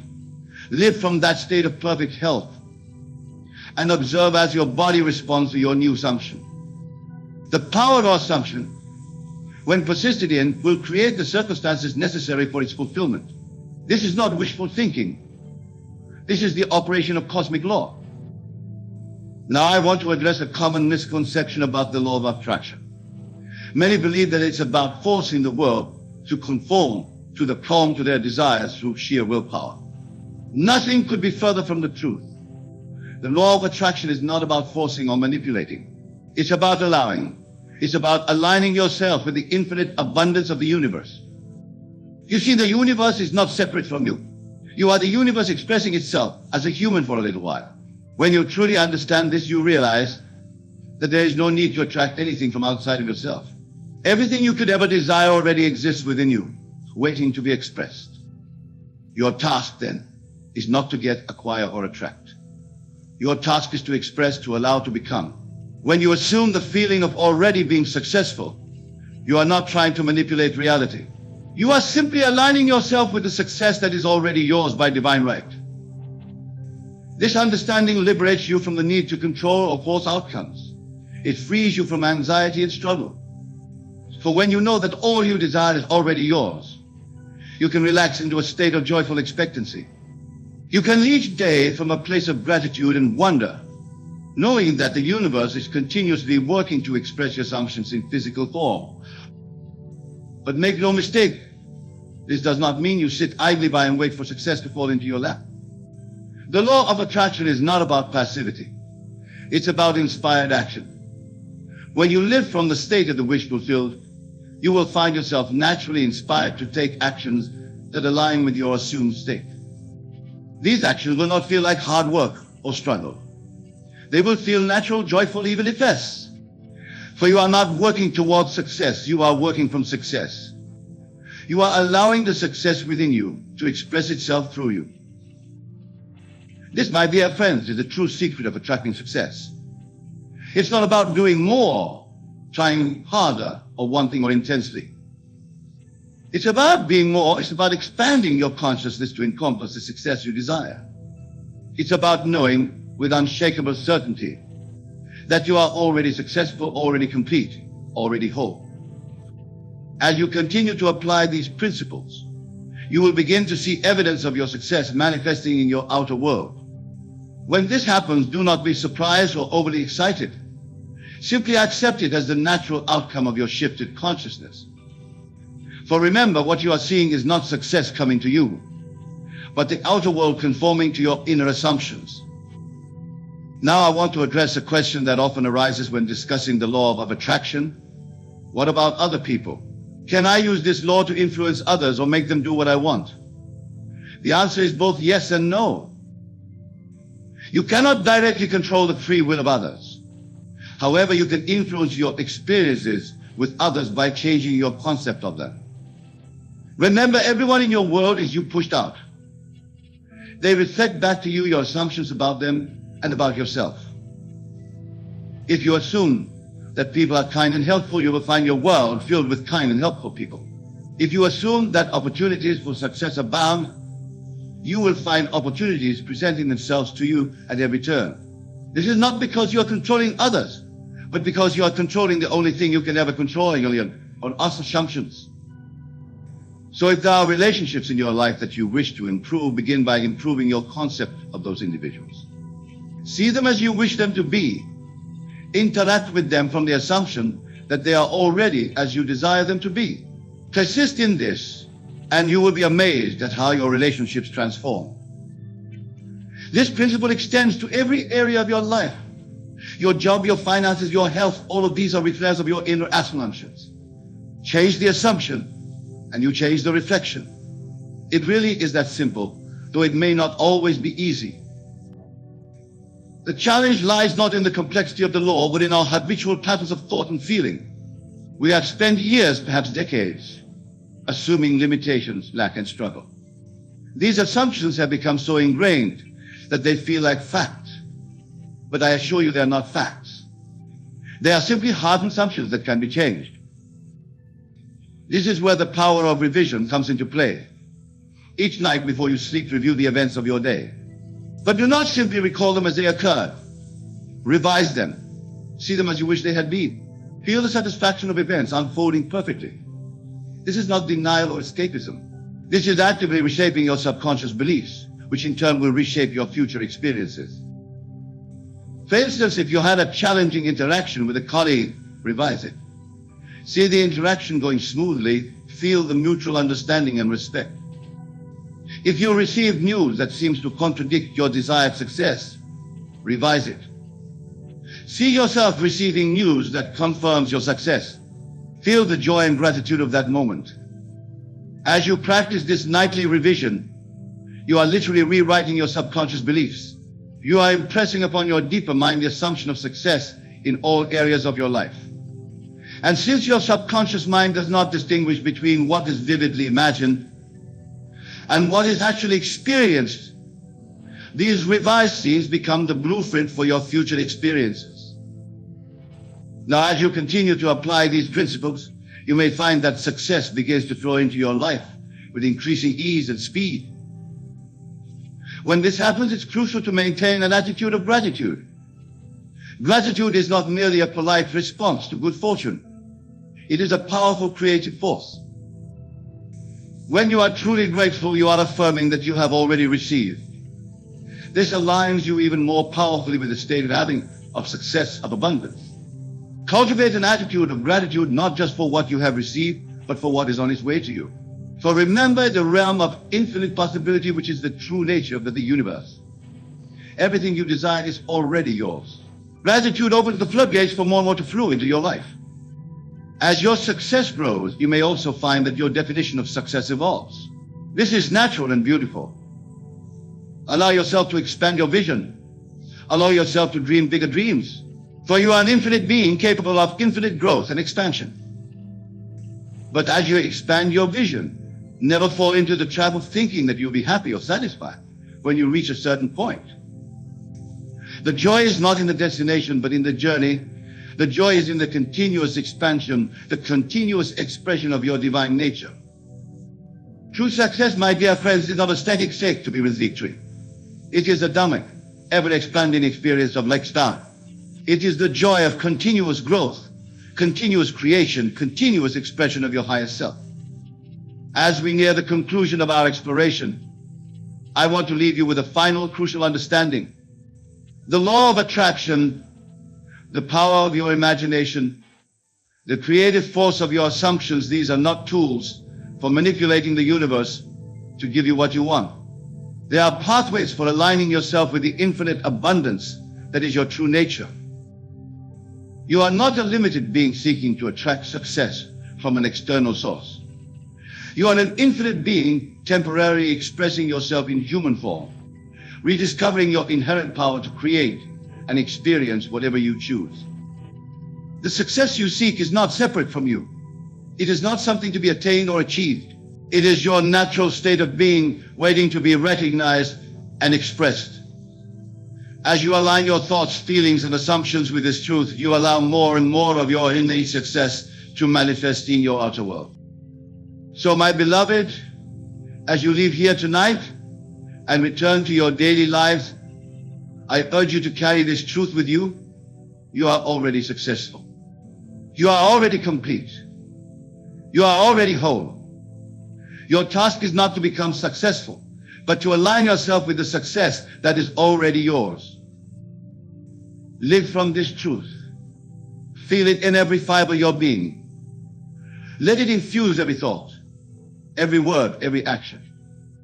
For as you do, you set in motion forces beyond your current comprehension. You activate the infinite intelligence of the universe, and it begins to arrange the entire world to conform to your assumption. Remember, your imagination is the very workshop of creation. Use it wisely, use it lovingly. Use it with the full knowledge of its power. for what you imagine with feeling, with conviction, with the assurance of present reality must and will objectify your world. Go forth now, not in search of success, but in the joyous expression of the success that you are. Live each day from the assumption of your wish fulfilled. Sleep each night in the knowledge that as you slumber, the infinite intelligence of the universe is working tirelessly to bring your assumptions into physical form. And above all, persist. Persist in your assumption. Persist in your faith. Persist in the knowledge of your divine nature. For in your persistence lies your power. In your persistence lies the key to attracting, or more accurately, allowing boundless success in every area of your life. My dear friends, you stand at the threshold of a new life. A life of success beyond your wildest dreams. A life of joy, abundance, and fulfillment. This life is not a distant possibility. It is your birthright, your true nature, waiting to be claimed. Step into it now. Assume it now. Live from it now.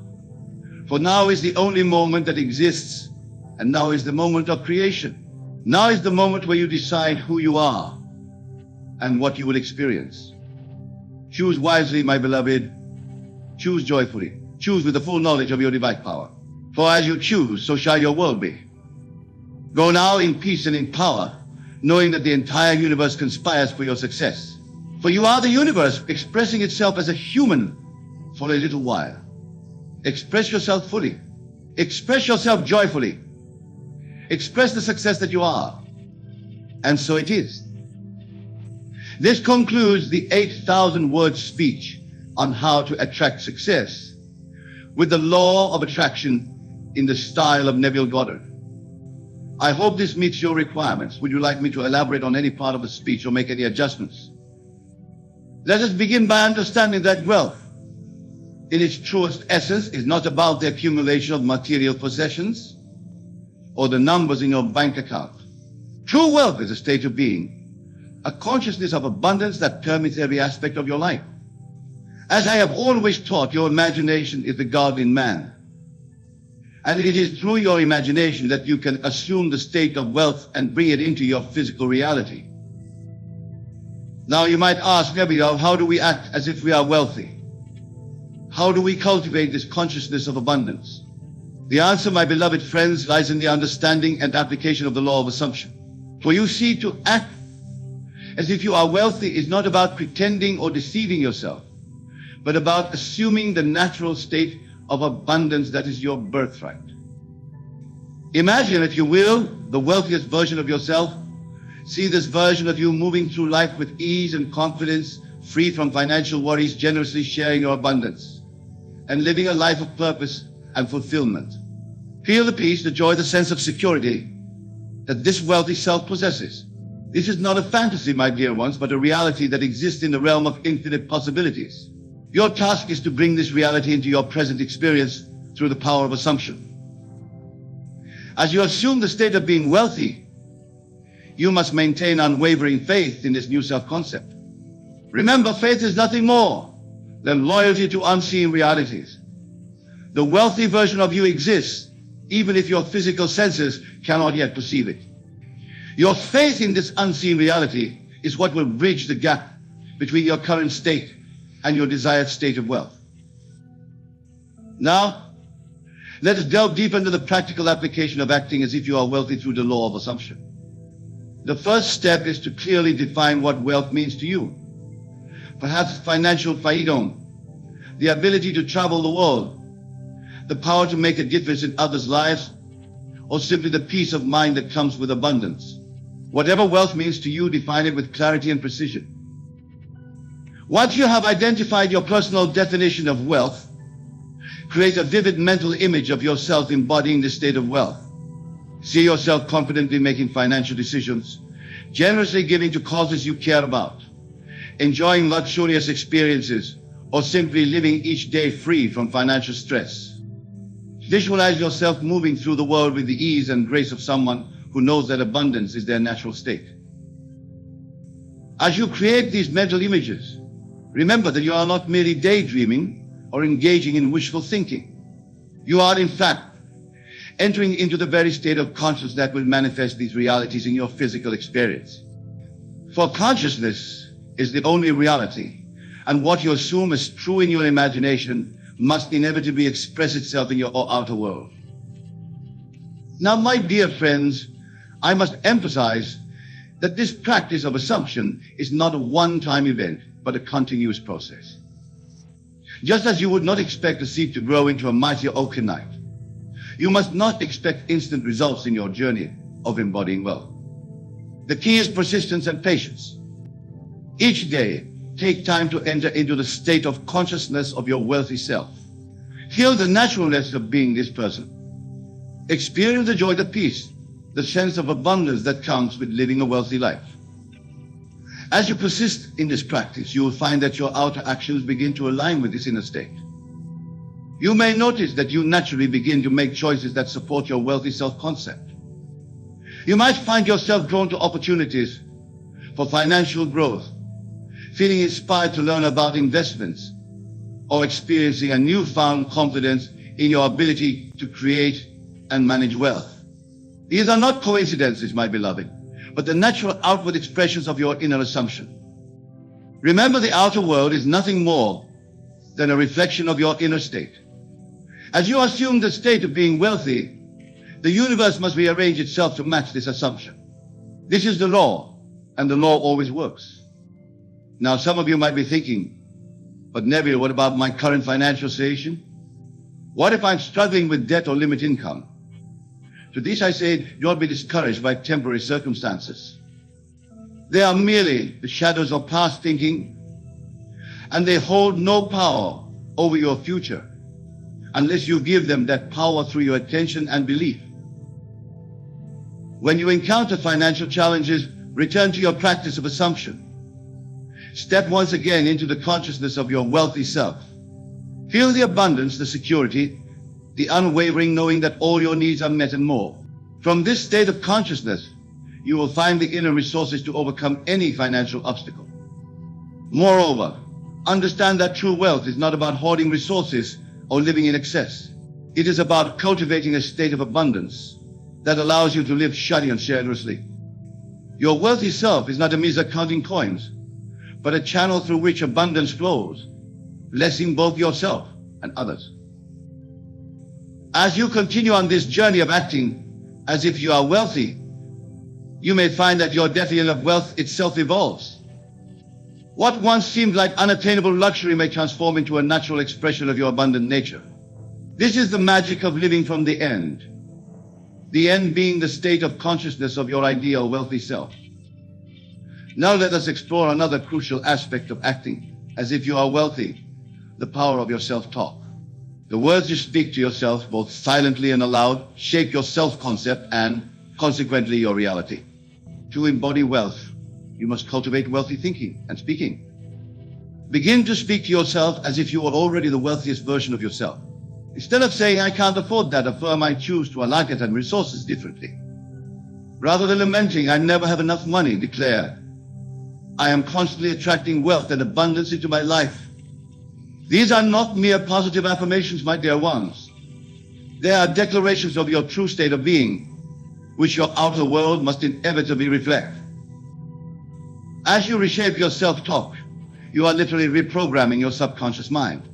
And it is from the subconscious that all your financial behaviors and habits spring forth.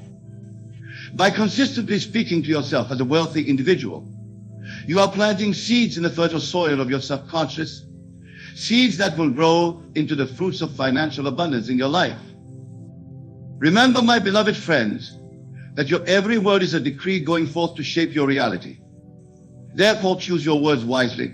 Speak of yourself and your life in terms of abundance, prosperity, and wealth. As you do so, you will find that your actions naturally begin to align with these words. Now let us address a common misconception about acting as if you are wealthy. Many believe that this practice requires spending money recklessly or pretending to have resources you don't possess. But I tell you, true wealth consciousness is not about external displays, but about an inner knowledge of your infinite worth and the abundance that is your birthright. Think of it this way. Does a king need to constantly assert his kingship? Does a millionaire need to prove their wealth to others? No, they simply are who they are, confident in their state of being. In the same way, when you fully embody the consciousness of your wealthy self, you need not prove anything to anyone. Your wealth becomes a natural, unquestionable aspect of who you are. This is why the practice of assumption is so crucial. By consistently assuming the state of your wealthy self, you are not pretending to be wealthy, but allowing your natural state of abundance to express itself through you. As you continue on this journey of acting as if you are wealthy, you may encounter moments of doubt or uncertainty, especially when faced with financial challenges. In these moments, I urge you to return to the fundamental truth. You are not seeking to become something you are not. You are simply awakening to the wealthy being you have always been beneath the surface of limiting beliefs and circumstances. Your task is not to create wealth, but to uncover and express the abundance that is inherent in your divine nature. For you are made in the image of God, and God is the very embodiment of infinite abundance and prosperity. Now let us explore the role of imagination in acting as if you are wealthy. Your imagination is not merely a tool for idle fantasy, but the very workshop in which you forge Ganta reality. Use your imagination deliberately and consistently to reinforce your wealthy self-concept. Each night as you lay down to sleep, imagine a scene that implies you are living as your wealthy self. Perhaps you see of making a significant charitable donation, or you feel the satisfaction of achieving a major financial gotcha. Make this imaginative scene as vivid and real as possible. Engage all your senses. Feel the emotions associated with this expression of wealth. As you fall asleep in this state, you are impressing your subconscious mind with the reality of your wealthy nature. And it is from the subconscious that all change begins. Your subconscious mind, impressed with new self-concept, will work tirelessly through the night to align your outer world with this inner truth. Remember, it is not a period of inactivity, but a time when your subconscious mind is most receptive to new impressions. By falling asleep in the consciousness of your wealthy self, you are planting seeds that will bear fruit in your waking life.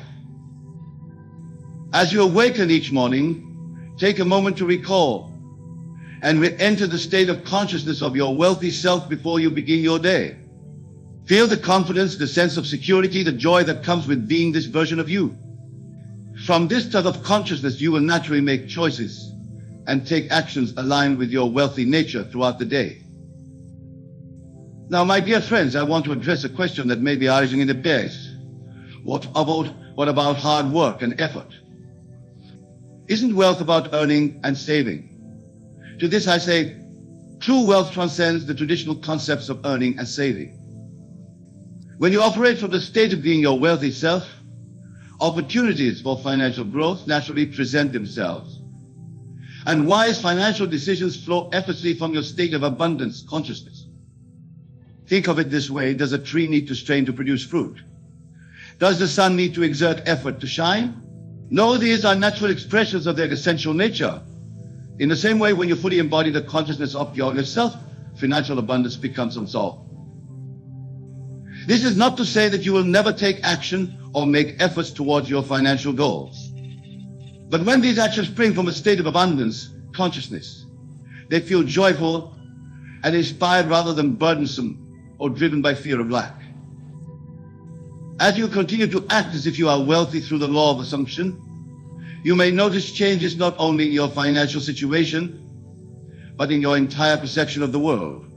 You may find that opportunities for financial growth seem to present themselves more frequently. You may notice that people respond to you differently, perhaps with more respect or a desire to collaborate on profitable.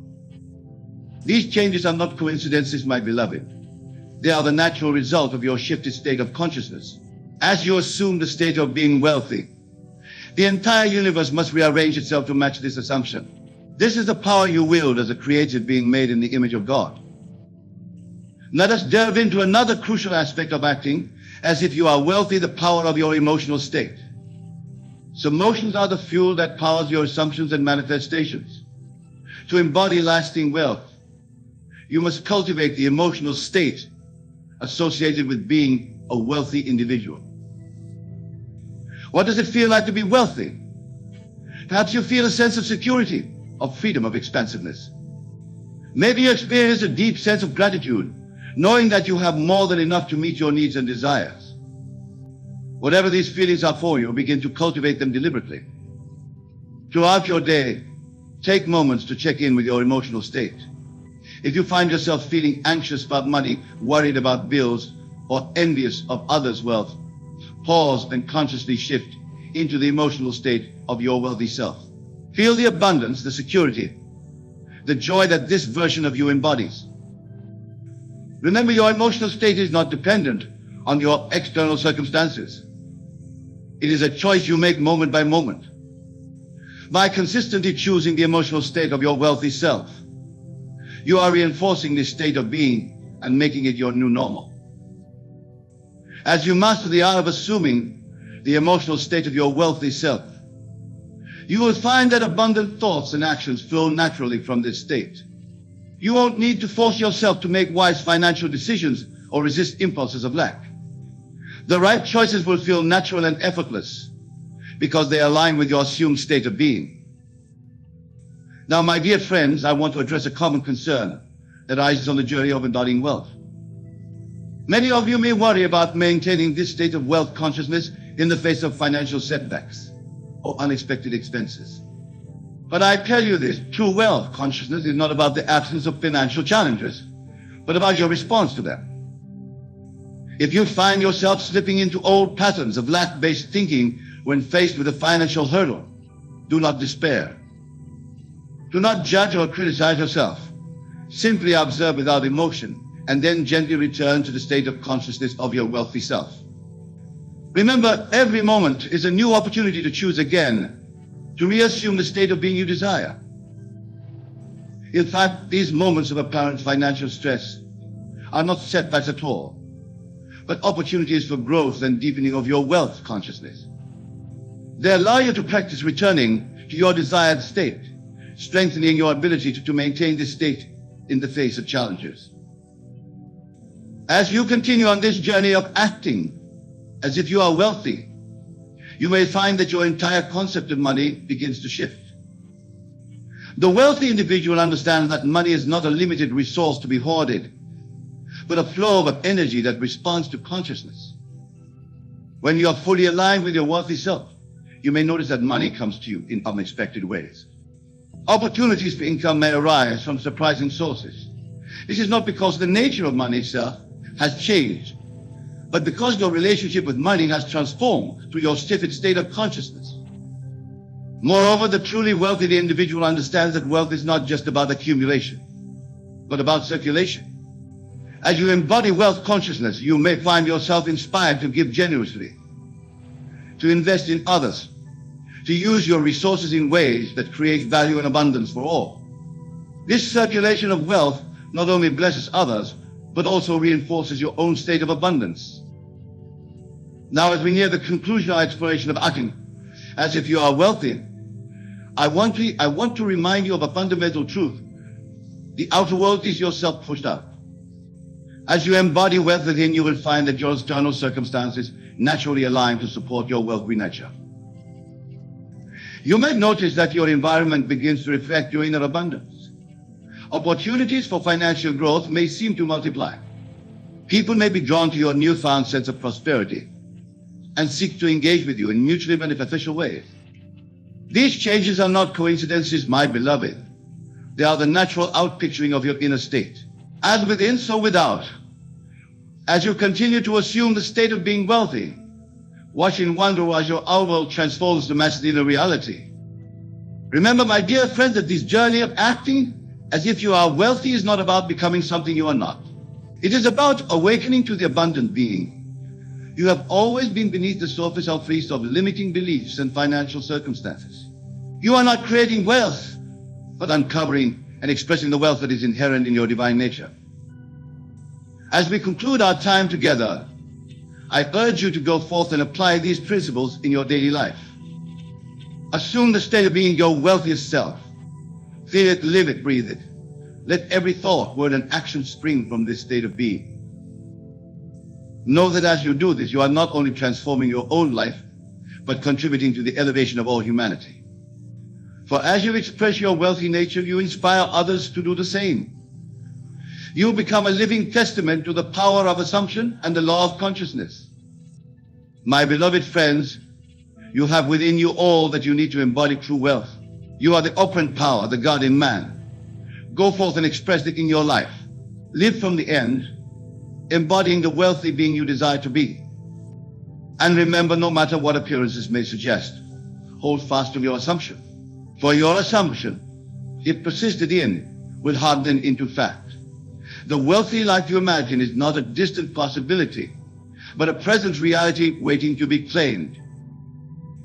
In closing, I want to emphasize that acting as if you are wealthy is not about arrogance or superiority.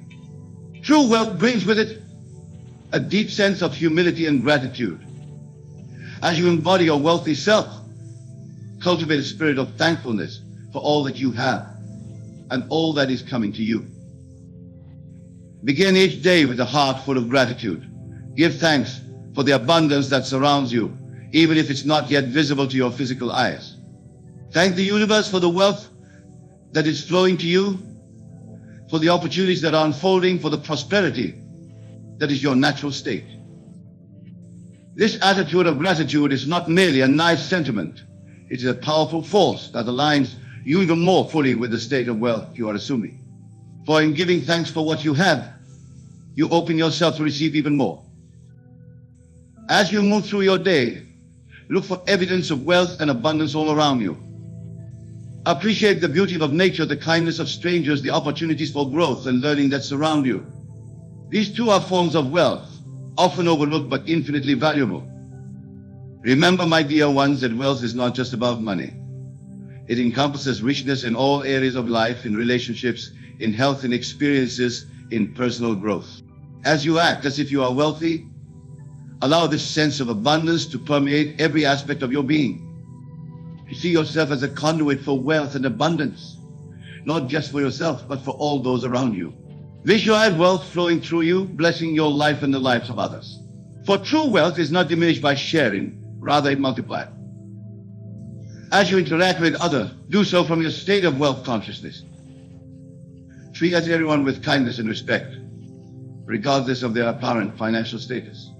For in the realm of true wealth, all are equal, all are deserving of abundance. If you encounter those who seem to be struggling financially, do not pity them or see them as less fortunate. Instead, see the divine abundance within them waiting to be awakened. Your recognition of their inherent wealth can be a powerful catalyst for their own transformation. In your business dealings and financial transactions, operate from a place of integrity and abundance. Know that there is more than enough for everyone. Avoid the temptation to engage in scarcity-based thinking or unfair practices. True wealth consciousness knows that prosperity comes from creating value, not from taking advantage of others. As you make financial decisions, do so from the perspective of your wealthy self. Ask yourself, what would my wealthy self do in this situation? This doesn't mean being reckless or extravagant, but rather making choices aligned with your highest good and your state of abundance. If you find yourself hesitating to invest in yourself or your dreams, remember that your wealthy self knows the value of strategic investment. Whether it's education, experiences, or opportunities for growth, your wealthy self understands that these are not expenses, but investments in your continued prosperity. As you go about your daily life, pay attention to the quality of your thoughts and feelings about money and wealth. If you notice negative or limiting beliefs arising, gently but firmly replace them with thoughts aligned with your wealthy self. Remember, your thoughts are the seeds of your future reality. Practice speaking about money and wealth in positive, abundant terms. Instead of saying, I can't afford that, say, that's not a priority for me right now. Instead of complaining about bills, express gratitude for the services and goods you received. Your words have power. Use them to reinforce your state of wealth.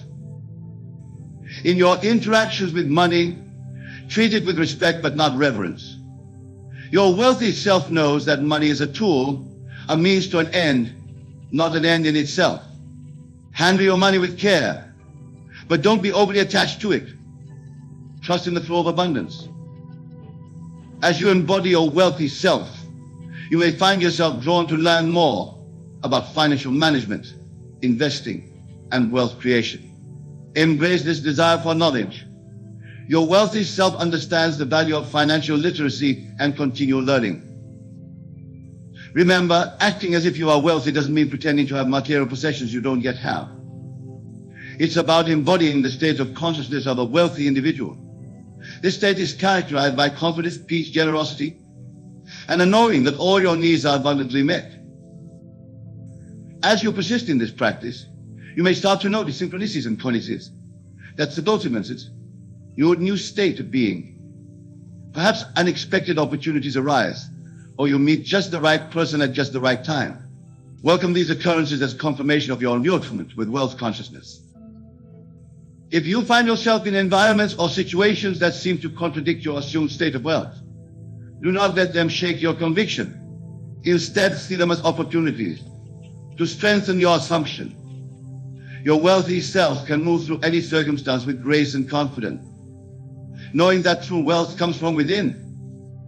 In moments of doubt or fear about your financial future, return to the present moment. Your wealthy self knows that abundance is always available now. By fully occupying and appreciating the present, you open yourself to the infinite possibilities for wealth that exist in each moment. As you continue to act as if you are wealthy, you may find that your desires and goals evolve. What once seemed like the pinnacle of wealth may now feel easily attainable. Allow your vision of wealth to expand. Your wealthy self knows that there are no limits to abundance. Remember, my dear friends, that this practice of acting as if you are wealthy is not about reaching a final destination. It's about embodying a state of being, a way of moving through the world. There is always room for growth, always new levels of abundance to explore. As you embody your wealthy self, you become a beacon of abundance for others. Without saying a word, your energy and presence inspire those around you to consider new possibilities for themselves. In this way, your personal transformation becomes a gift to the world. Finally, my beloved, know that in assuming the state of wealth, you are aligning yourself with your true nature. For you are, in essence, a being of infinite abundance. You are an expression of the divine which knows no lack or limitation. Go forth then and live from this truth. Act as if you are wealthy, not as a pretense, but as an expression of your deepest, most authentic self. For in doing so, you not only transform your own life, but contribute to the elevation of consciousness of all humanity. Remember, the wealthy life you seek is not in some distant future. It is here now waiting for you to step into it. Through your assumption, through your unwavering faith, you bring it into manifestation. May your journey be filled with joy, abundance, and the ever unfolding realization of your infinite worth. Until we meet again, remember, you are the author of your life story.